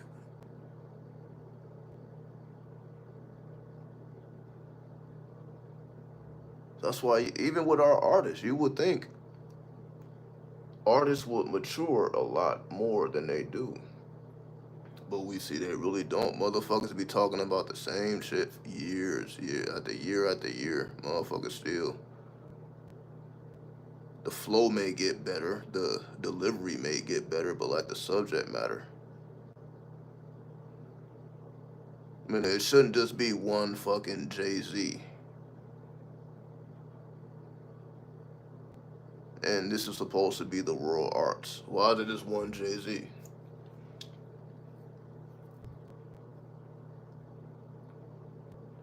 But then again, that just goes to show that memory is the key.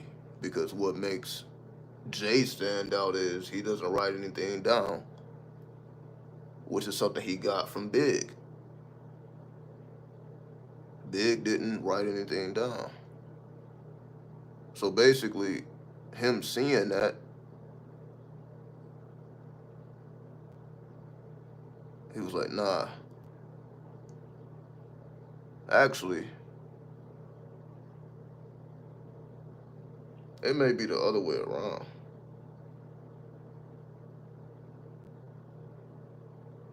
I think it's the other way around. I think Big stopped writing when he saw that Jay didn't write. Then he put his pen down. I think that's what happened. Yeah, I was saying it in reverse. What I'm saying is that will require you to operate from the memory to be able to do something like that, to be able to recite from memory. versus you're reading off a piece of paper. Because when you're reading, you're not reciting, you're reading. Reciting is from memory. When people do the Lord's Prayer and when Muslims pray, they pray from memory. So that is a recital. That is recite. Because it's coming from the heart. You're reciting. That's all I feel like I'm doing. I'm just reciting. I'm just coming from the heart. Right? So I'm not reading. I'm not analyzing. I'm just reciting.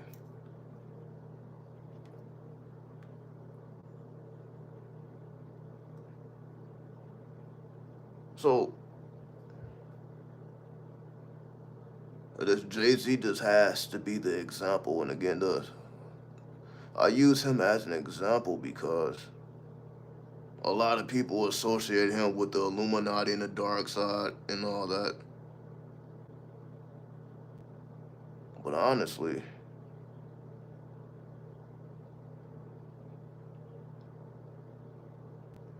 I think Jay may have been the reason I even started to look up Crowley when he came out with that Blueprint 3.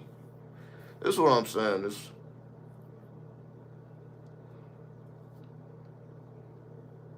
See, these are not thoughts. I have not visited these thoughts in quite some time. Again, you would think I have not been thinking about none of this stuff. So like as I'm speaking, I'm like revisiting those times and like just the effect. I'm like, yo, that Blueprint 3 was that created what we have now. Meaning people that were, what do we call these people? That's when hip hop really started to be associated with the Illuminati and all that. It was because of the Blueprint 3 and Jay-Z. Because he had that what hoodie? Do what thou wilt hoodie. That's what okay. That's why it's only one J. Because he's clearly a student of Crowley. And he let that be known. Right? He's a student of Crowley. Not say that he's a Thelemite.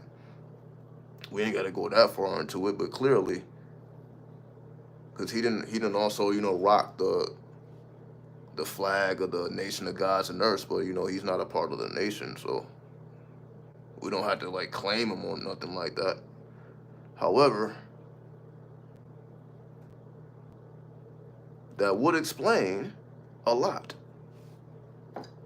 Now that I'm thinking about it, I'm like, that actually, I'm like, oh, I see why it is 1J. So I'm thinking, I was moving in one direction. It shouldn't be 1J. I'm like, wait a minute. Well, he is a student of Crowley. So I'm like, wait a minute. Yeah, that ain't something that you just gonna have an abundance of. So as I'm thinking about it, I'm like, okay, yeah, it has to be one. All right. I'm not even gonna argue. I'm like, okay. Cause just that, I just remember that time.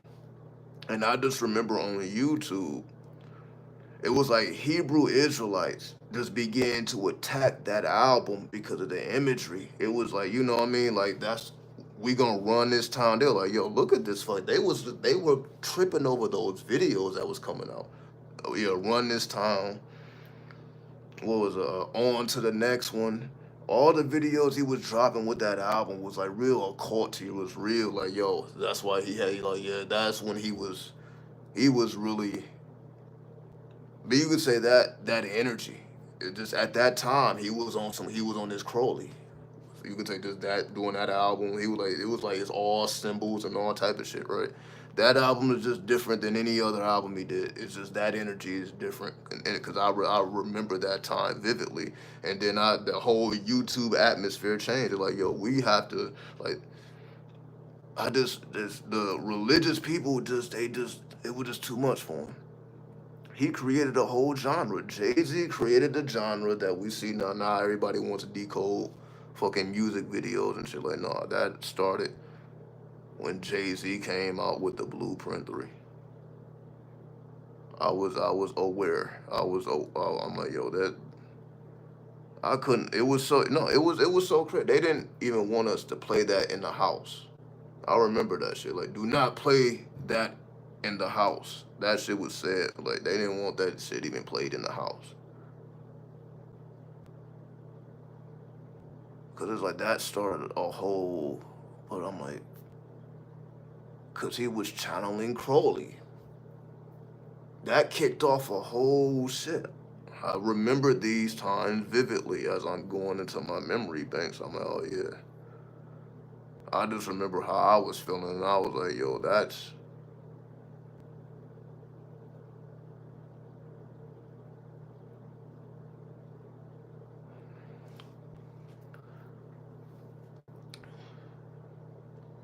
Eastern wise. Jay Z is a Scorpio, so or Vedic wise,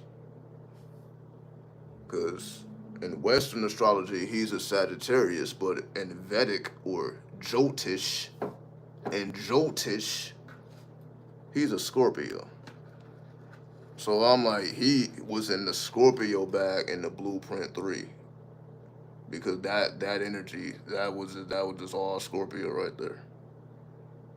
Cause I'm like, oh, that's some shit I would do.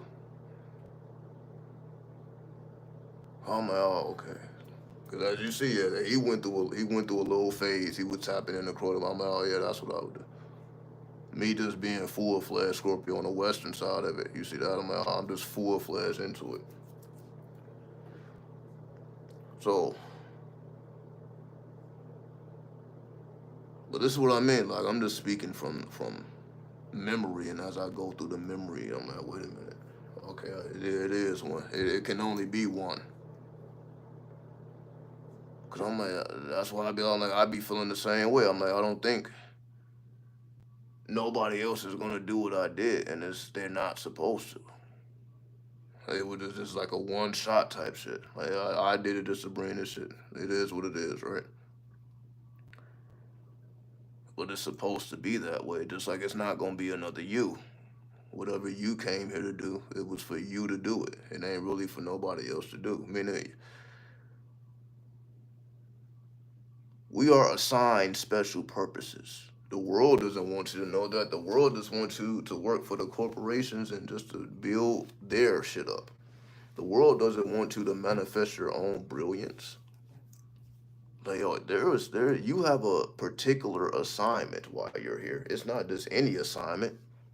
Or you're just supposed to make as much money as you can. No, you have a particular assignment. Some shit that can't be done if you don't do it. But of course, we don't think about that. We be thinking about, okay, well, what job is paying the most money? Okay, well, we don't even be thinking about, like, yo, what I'm supposed to be doing some shit that can't nobody else do. I have special qualities within me that just other people don't have those same combinations. You may not know what that quality is. Again, that's why you become a student of astrology, to learn your unique traits. What makes you different, what makes you particular, so that you're like, oh, I came here for a particular purpose, not just any purpose, or just to be this or be that. No, you came for something particular. And then you came in the time you came for that particular reason. I mean, there's a reason why you were charged with the star constellations and planets you were charged with to complete a certain mission. I mean, that was the desire of the stars at the time of your birth. At the time of your birth, the stars had a certain desire. So when you look at your chart, you're basically trying to figure out what was the stars attempting to bring forth during this particular period. That's what is meant for me to bring forth. I'm supposed to bring forth the potential of the stars at the time of my birth. I'm supposed to be the living embodiment of that star potential of that moment in time. That's what we're supposed to be. Somehow, no, we didn't make that. Okay, I need to be a doctor or a lawyer or work for this company, work for this business. It ain't really nothing particular though.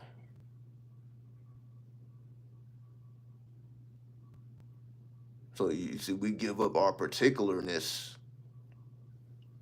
for survival reasons, and shit, it can be any reason. Everybody has their reasons as to why they do or don't do whatever it is that they do or don't do.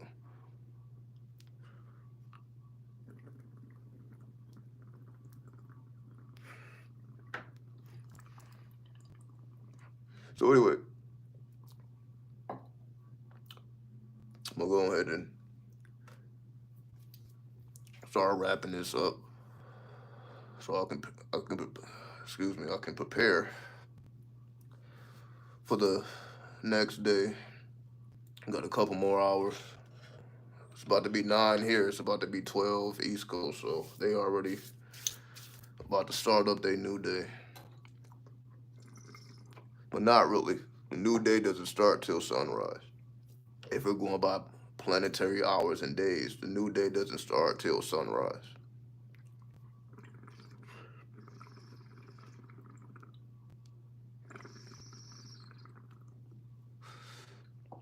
So,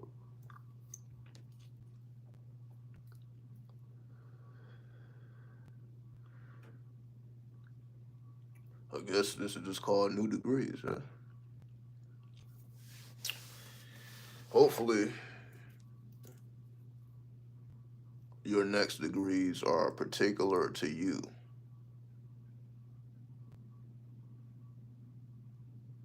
Let the world be a reflection of you and not the other way around. Do not become a reflection of this world.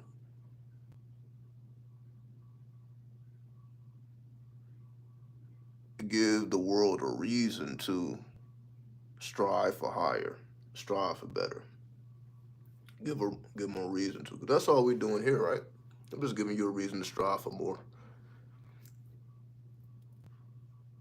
Like there's more levels to be discovered. So if you are obsessed with the occult the way I'm obsessed with it, then that's really all you need to hear. 'Cause this is what keeps me going. This is what keeps me getting the fuck up every day. And it's not the money, it's not the position. It's the questions. Because I'm always questioning. I'm like, wait a minute, why did that happen in that sequence? No coincidence. Everything is particular. This matrix is very particular. It was designed in a very particular way to hold certain energies and have certain results. Essentially what we call systematic. Some things are simply systematic. Oh, we just can't get it together. We can't get the police together. The government can't figure out how to feed the homeless and how to give people adequate housing and resources. The government just can't seem to solve these problems. That's just beyond their pay grade. So whose pay grade is it then? Because they don't have they don't have the solutions. Because just look at the world. The world is the way it is because they clearly don't know what the fuck they're doing. They just inherited the earth. They don't know how this motherfucker work. That's where we are. We inherited this shit. We don't know how it work. We gotta learn how it work. You gotta go into the inner mechanisms. You gotta go into the core.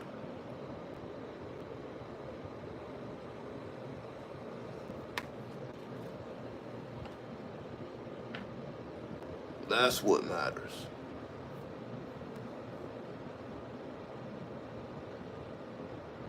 So once you understand that we're operating from an inheritance, and because we're operating from an inheritance, we are obligated to understand the nature of the inheritance, because that's what makes us different than everyone else. The occult gives you a very particular mind state and vision. I'm just reflecting to you mine. Everybody's going to have their own particular taste and styles. This is just my particular taste and style.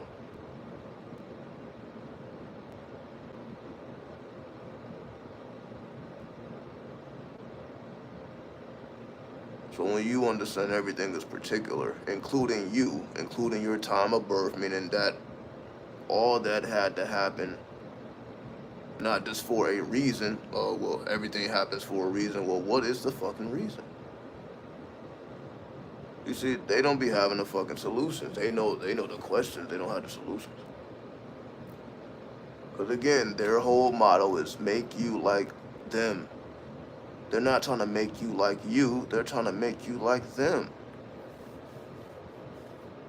So why would they want you studying astrology, numerology? Why would they want you studying something that tells you about you when they're trying to make you like them? So of course, okay, astrology, that's a no-no. Leave that shit alone. Leave the tarot alone. Everything that leads you to you is forbidden or banned or looked down upon, frowned upon. Anything that connects you to you is frowned upon. Is considered pagan. The old way. The old way was to know your particular purpose and then live it out. That's the old way. The new way is, okay, you can be whatever you want. That's what we're told. We can be whatever we want. But we came here with a particular purpose. So when you move in that direction, as we say, the true will, when you move in the direction of the true will, somehow the universe starts to work in your favor. Because that's all it wanted to manifest in the first place. That's all your star potential wanted to manifest in the first place. So when you become the manifestation of it, why wouldn't the universe move in your favor when you are working to its benefit? Because by you manifesting that potential, you are working to the benefit of the evolution and the expansion of the universe. So you're working towards a benefit by manifesting that potential. So we all have a particular potential. So when you manifest that particular potential, the universe will look at that favorably, because that's exactly what you were supposed to do. But again, they replace all that with God, and God ain't about to tell you no particular shit. It's just a spirit. So when God is a spirit, why would God know your particular nature, especially when it comes from the soul?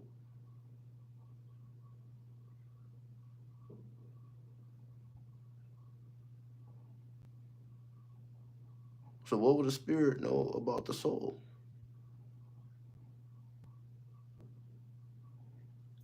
Because that's that real shit.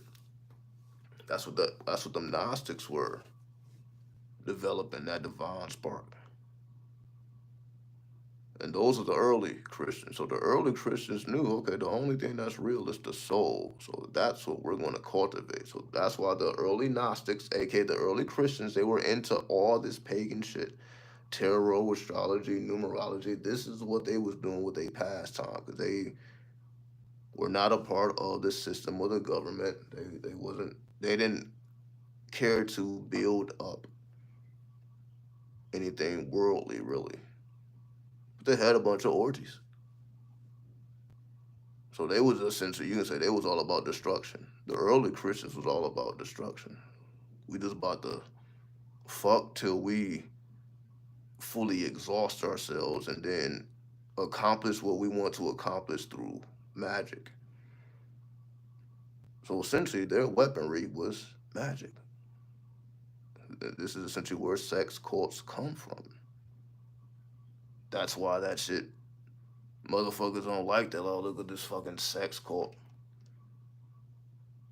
Well, a sex cult is just those who are utilizing sex magic. and their sexual purposes and rituals, right? Which is just what Tantra is, what Tantra is. The Western form of Tantra is sex magic. So we don't say Tantra, we say sex magic, but it's referring to Tantra, which the purpose of Tantra is enlightenment through the sexual experience. So, and that's East. So the East, that's the oldest way of life. The oldest way of life is Tantra. Tantra has no beginning. They don't even know. They don't know how long it's been on the planet. They has no origin. It's been here the whole time, right? So, meaning that has always been there has always been tantric people on the planet. It don't matter what time period you speak. That type of individual has always existed. What we would call the Kalis and the Shivas of the world have always existed. The Kalis and Shivas of the world have always existed.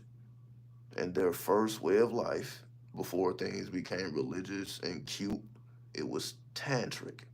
It was nothing nice about it. That's why when you look at the imagery of Kali, it ain't nothing nice. You're seeing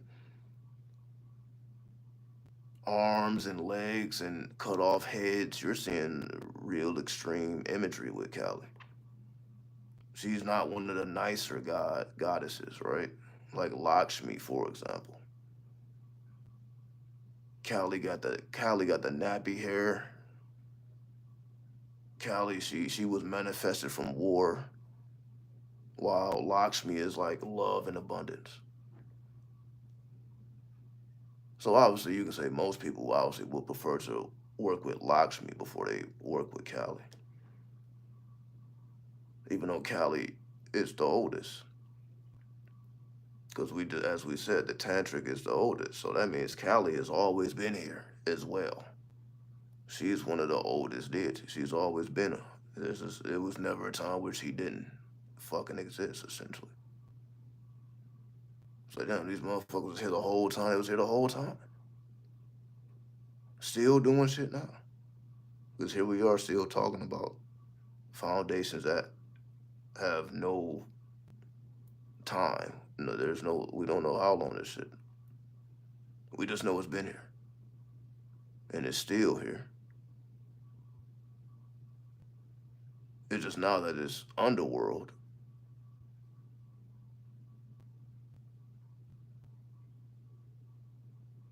And because it's underworld, that's essentially it's like you gotta be infamous essentially at that point. Because that's the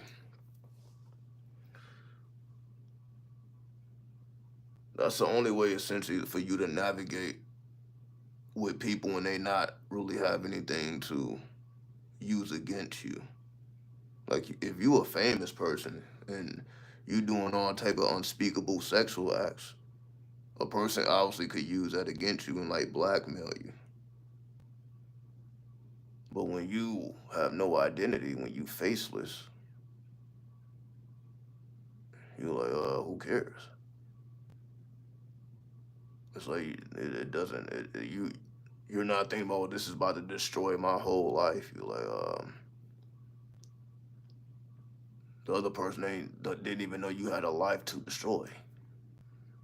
It's like you ain't that fucking important, right? Which is how it should be. But that's what infamy gives you, that cloak of, yeah, you really like you're a nobody, you're nothing, which is how you should be viewed, faceless. So the last thing a person would think about is doing something that they feel they can benefit from.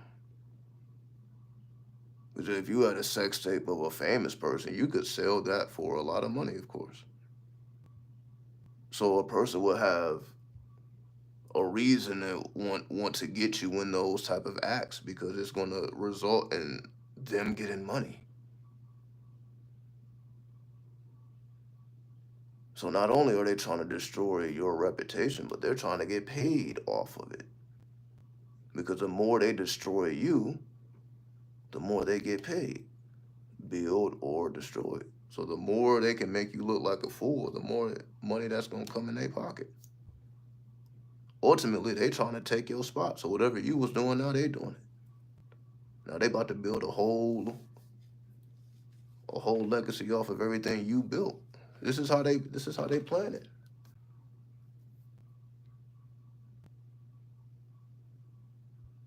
Remember the whole thing, 21 Savage with 22 Savage, just as an example. But essentially, we're just dealing with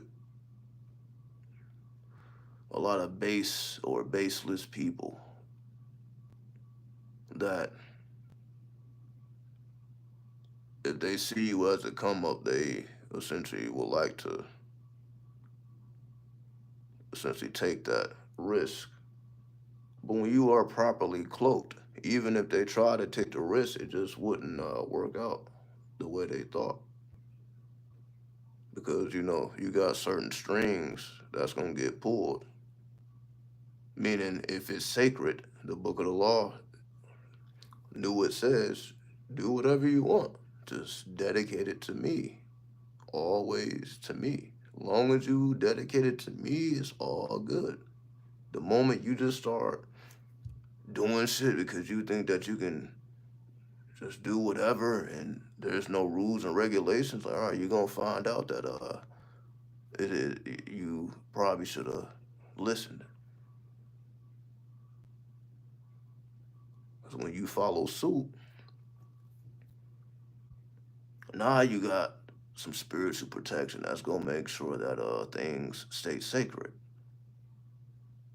even if you may have made a couple errors. And it's only that type of protection that would stop, anything going backwards.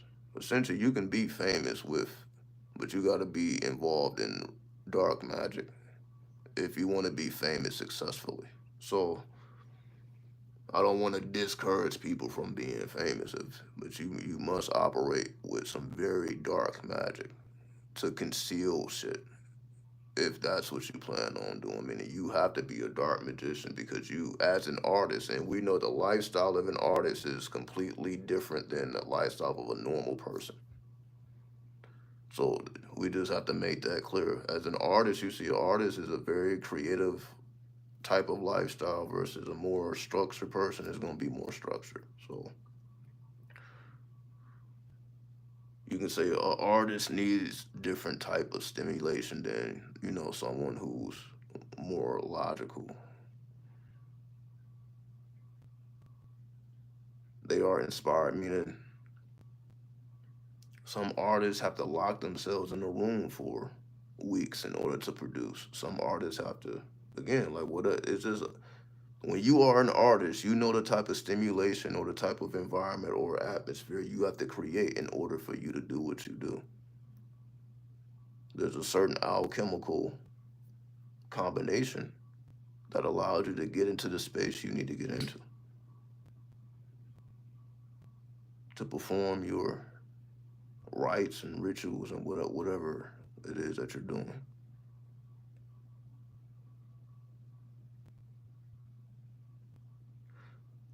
So you must be a dark magician if that's what you choose to do. So just know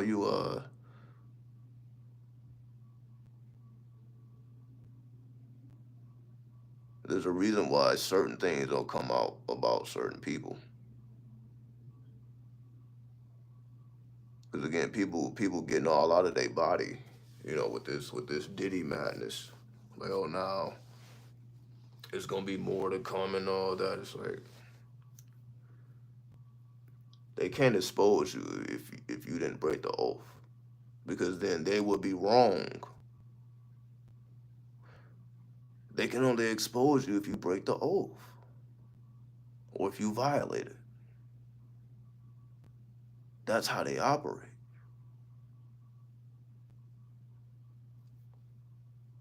If you didn't break the oath, you ain't got nothing to worry about.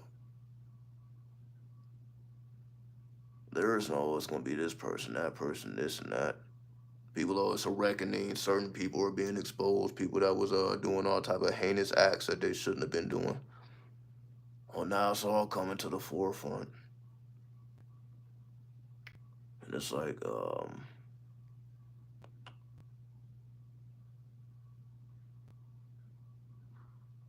we do realize that whoever is accusing him of doing whatever, they're trying to get paid for it.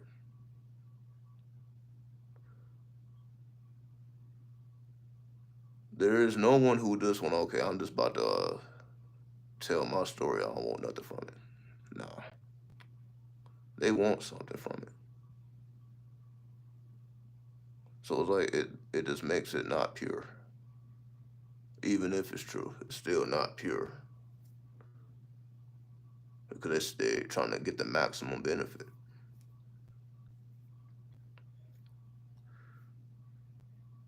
So as I was saying earlier, we all have, you can say, the demons and the devils, and provided the right atmosphere and environment, you would do some things that would be, which would be like anybody else in that position. I'm just trying to normalize this shit. It's like it's not really unusual for you to do strange things when you have the money to pay for strange experiences. Because these things cost. Meaning, nobody's doing extra strange activity just haphazardly. I mean, if you want particular stimulations, then you have to deal with a particular type of person who will be willing to operate in that fashion. Again, it has to be consensual, sacred, yada yada yada.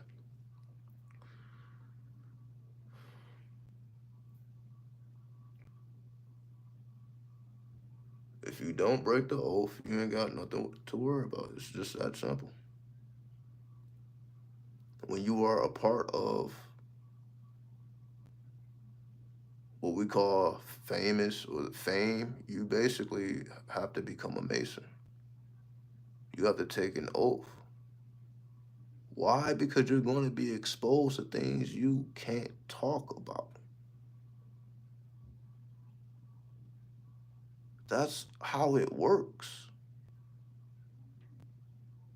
Majority of what happens in any industry, whether it's the music industry, whether it's Hollywood, it's what's not talked about. Every now and then, some things slip through the cracks, and yeah, you get a Diddy situation, you get a Bill Cosby situation, you get an R. Kelly situation. Every now and then,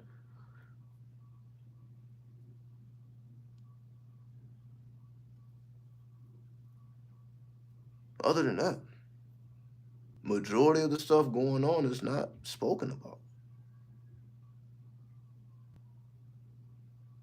in all industries, in all walks of life.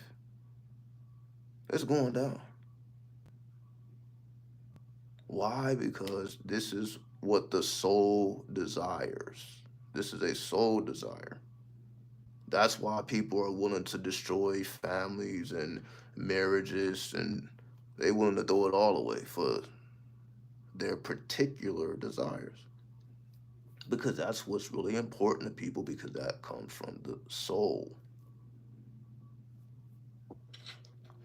Do what thou wilt.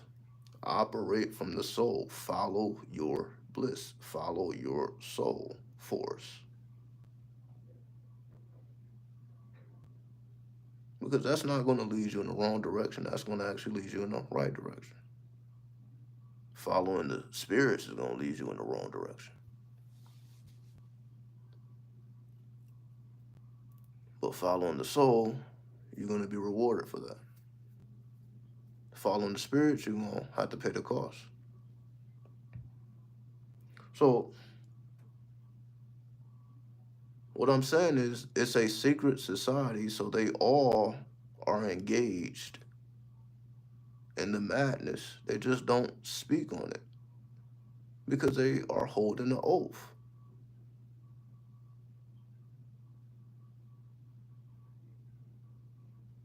And it's only when it's broken that they like, okay, we gotta do something about that. Now strange shit begins to happen, but it ain't really strange. It's just that you wasn't supposed to speak on it. Now you're giving people a reason to operate on a magical level. That's why it's called Hollywood. It's called the music industry. These are magical industries. This is what we have to understand. They're ran off of magic.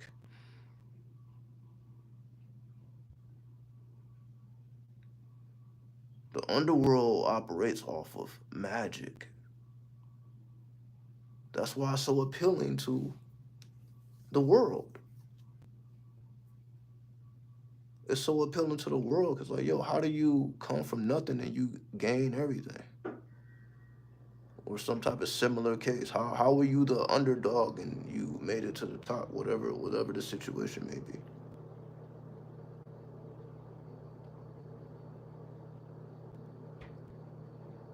Because it was based off of magic. It wasn't based off of cause and effect. When you utilize magic, you're going beyond cause and effect. Because if we just base it off of cause and effect, you're just gonna live and you're gonna die. And you're gonna just deal with your karma. But magic allows you to supersede some shit. So if you're not operating magically, then you're not even on a board because that's how they operating. So again, if you're into any type anything creative or anything artistic, that's why I'm talking about artists and all that, and them living a particular type of lifestyle that's probably forbidden to the public. That's why they try to stay under the radar. They try to stay as low key as possible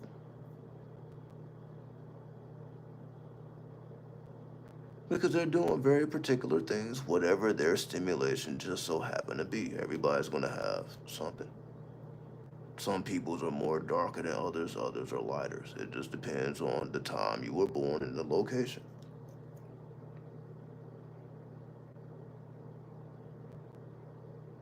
That's why I say it's levels. Because you know at a certain point you're like, all right, well, certain things are not worth going to jail over. So that's the fine line. It's like, all right, well, you can get tricked into believing that you can get away with certain things, but certain things it's just not gonna happen. Why is laws in place? So if you don't follow a particular order,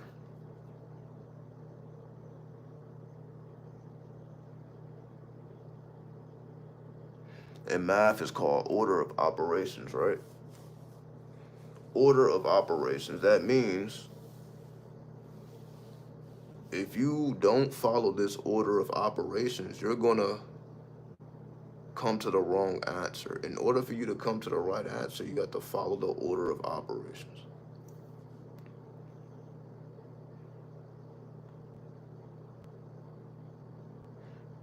They got you believing that their companies and their corporations were built off of, just pure work. It's all built off of magic. It's all built off of magic. Magic is the foundation of especially everything in America. America for sure. What do they call it? The American dream? They're not playing when they say that. That's the whole theme of America, the American dream. That's the whole theme. Dream time.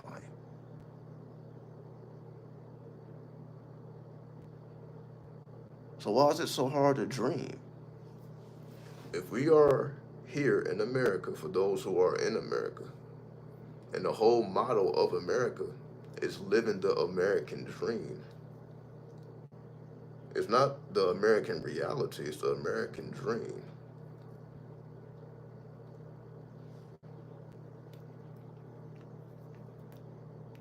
So you would think a higher emphasis would be placed on dreams, but it's not, right? 93 Montu. Why is it not a higher emphasis placed?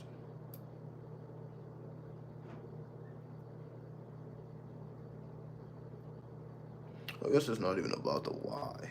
We know the why. I mean, we know if a higher emphasis was placed on dreams, then people would be discovering shit that they probably shouldn't discover. So I will leave you with that. Why is it called the American dream? Somebody is utilizing the dream world. It's just not the public. So, and if it's not the public, then who are the ones who sell to the public? Oh, that's the corporations or companies.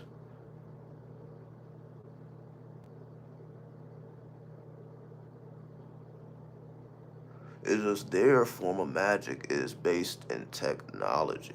So when I say magic, I don't want you to think like, okay, they're going somewhere in the forest and chanting spells and cooking up cauldrons, well, cooking in cauldrons and doing witchcraft. I'm not saying that. I'm saying their magic is techno based, which would be considered technomancy or cyber magic. That's the magic of the 21st century, right? So essentially, what people are trying to do, even clout would then be a form of cyber magic. Going viral would then be a form of cyber magic. All the things that people would consider successful, that would be a form of cyber magic. Because if we just go by cause and effect, it shouldn't happen like that. You shouldn't be able to put out one video and your first video is doing 10,000, second video doing 10,000. You just doing stupid numbers. That that wouldn't be based off of karma. That would be based, okay, you are activating magic, which is just opening up portals. The portals that are in accordance with the intent of what you're doing. So in the American dream, no one's dreaming. Imagine that. In the American dream, no one's dreaming. The dream world is like forbidden at this point. And the only people that's there, like, they're crazy is like your children or either artists. Why? Because it's the artists that's doing all the drugs. So they're going into psychoactive spaces. And then the ones who are advanced, they're able to channel from these psychoactive states. That's why we have, a person like a Jimi Hendrix as a perfect example of that. And in modern times, Future, as they call Future Hendrix, right? He would be the modern version.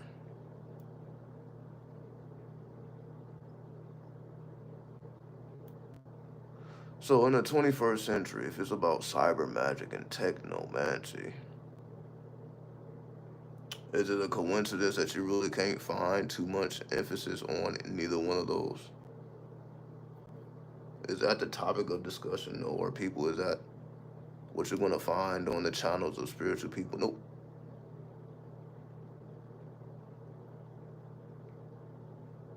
They don't know nothing about the cyber gods and the cyber goddesses. They're not there yet. They still dealing with the earth. But I've been telling y'all, okay, get with the cyber gods, get with the cyber goddesses. Because you got to finesse this internet. And if you want to thrive in these times, you have to find a way to finesse the internet. It's not going to come from nowhere else like that. The internet is going to be where it's at. The internet is where it's at. And it's so vast. Everybody has, a different way of how they could earn money on the internet. There's so many ways to earn money on the internet. You know, everybody will be able to find their own way, some form of fashion, in accordance to your true will.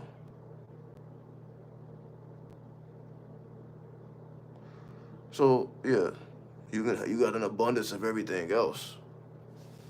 Got all type of books on witchcraft and voodoo, black magic, and that's an abundance. But then look for cyber magic, look for technomancy, and see if you just have an abundance of information pops up. Nah, it's not. A little bit here, a little bit there, a little inkling here, a little inkling there. And the little inklings you do find are not really recent. It's not really recent. It's like something that was done a while ago. So you would think these things would take center stage again, even amongst spiritual people, but for whatever reason, spiritual people are still they're hesitant to deal with the cyber gods and the cyber goddesses. They're hesitant.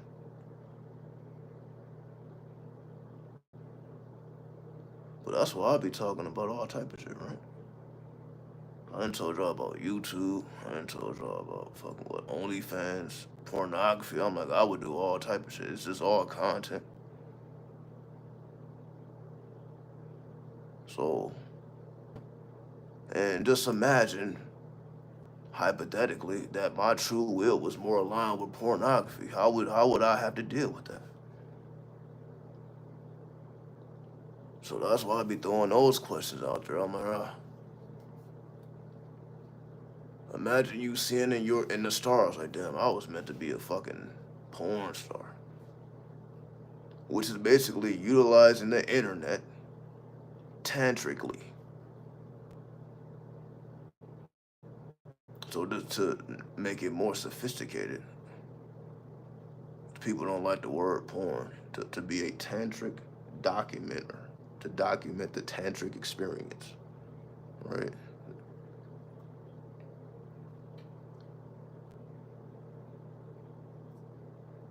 I think it's actually in a lot of people. It's just hard to accept that it is.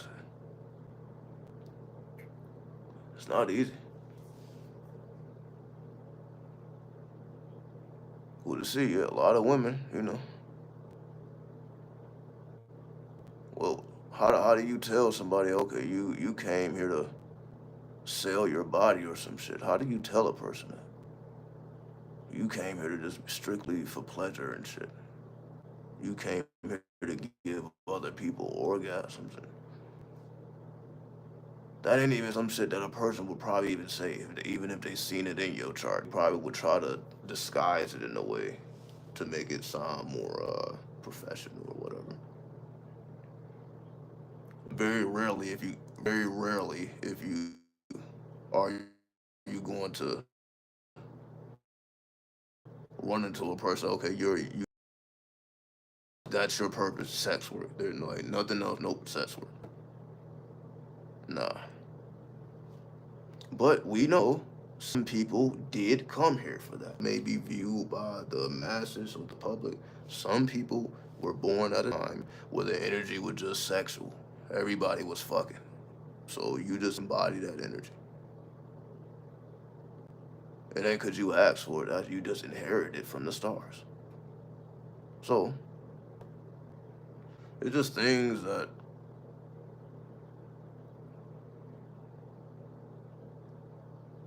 it wouldn't be the occult if it didn't challenge you. That's one thing about the occult, it's always challenging you. It ain't supposed to be an easy pill to swallow. The occult is supposed to be so profound. It make you just sit the fuck down and really have to take heed to what's being revealed to you. That's ultimately what it comes down to. When you discover your own darkness, what are you gonna do with it? Are you gonna run from it? Or are you gonna try to avoid it, not identify with it? Or you can like, oh fuck, that's just a part of the equation, huh? What do I do with that? This has to fit in the equation somewhere. I can't dismiss it. It gotta fit.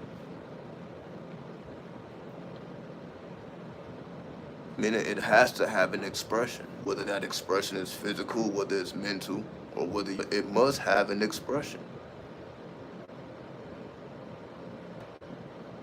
whatever it may be. So that's what it comes down to. Meaning just do not deny your expression, whatever it may be. And if you find it too uncomfortable to manifest on the physical plane, then manifest it in the dreams. After all, that's why it's the American dream. You would just have a much pleasant experience, a more pleasant experience, if you dream and actually live out your fantasies, whatever they may be, instead of trying to obtain them physically. And now life is just stressful because what you don't have or what you can't accomplish and all this. So it makes everything that you desire to do. You just understand that some things have to be experimented on higher planes. We are on the lowest plane. So even when I say the higher planes, it's not that it is less, it's any less, it's actually more profound.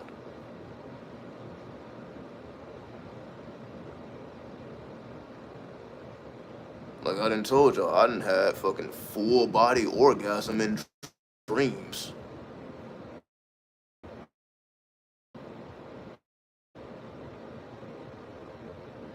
That ain't just something I'm just having just on a daily basis. Like no, that was just something particular to the dream state. I'm like, oh, that it had its own pleasures.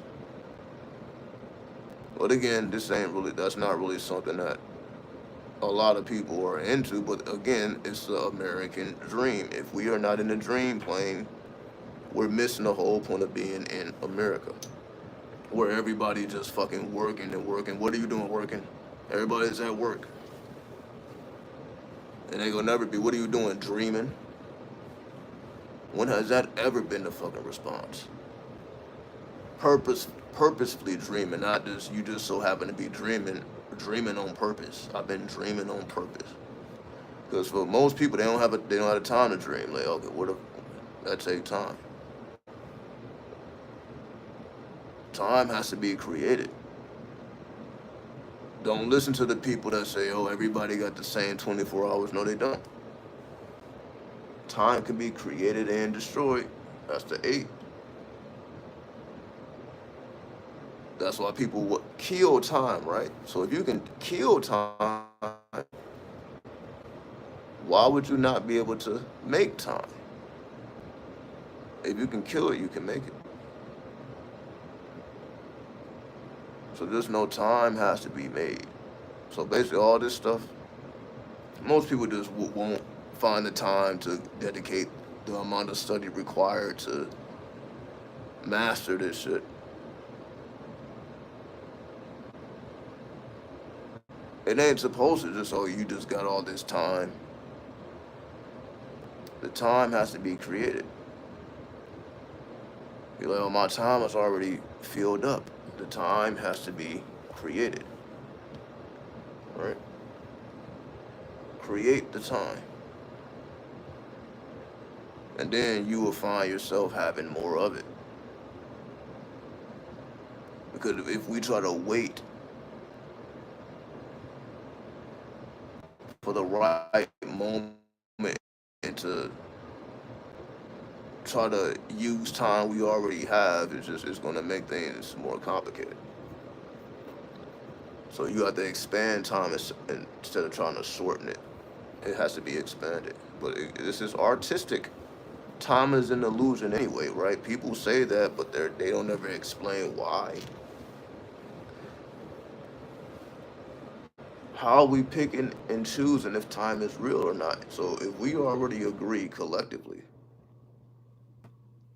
that time is an illusion,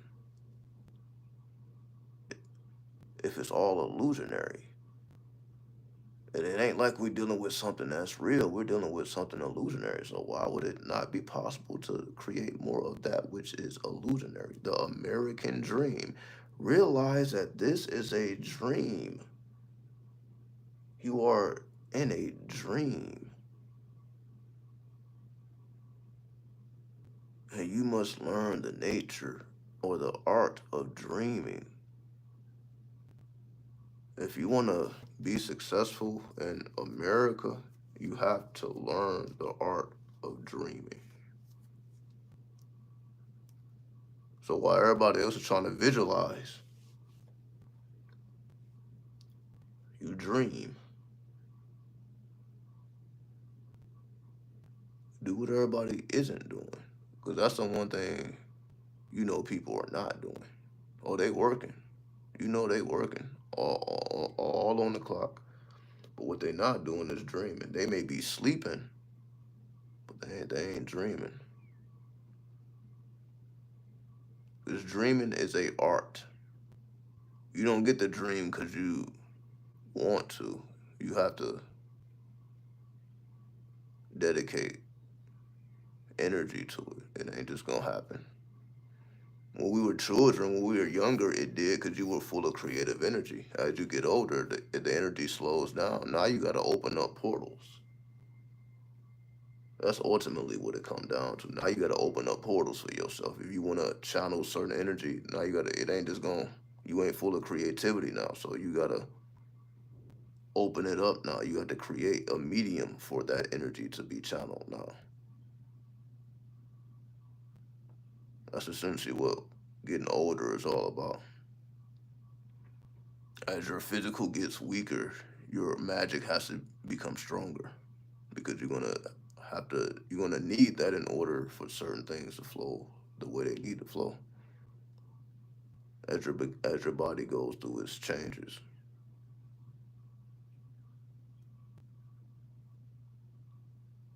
So I'll leave it there. 93, 93, 93. Do what thou wilt should be a whole other law. Love is a law, love under will.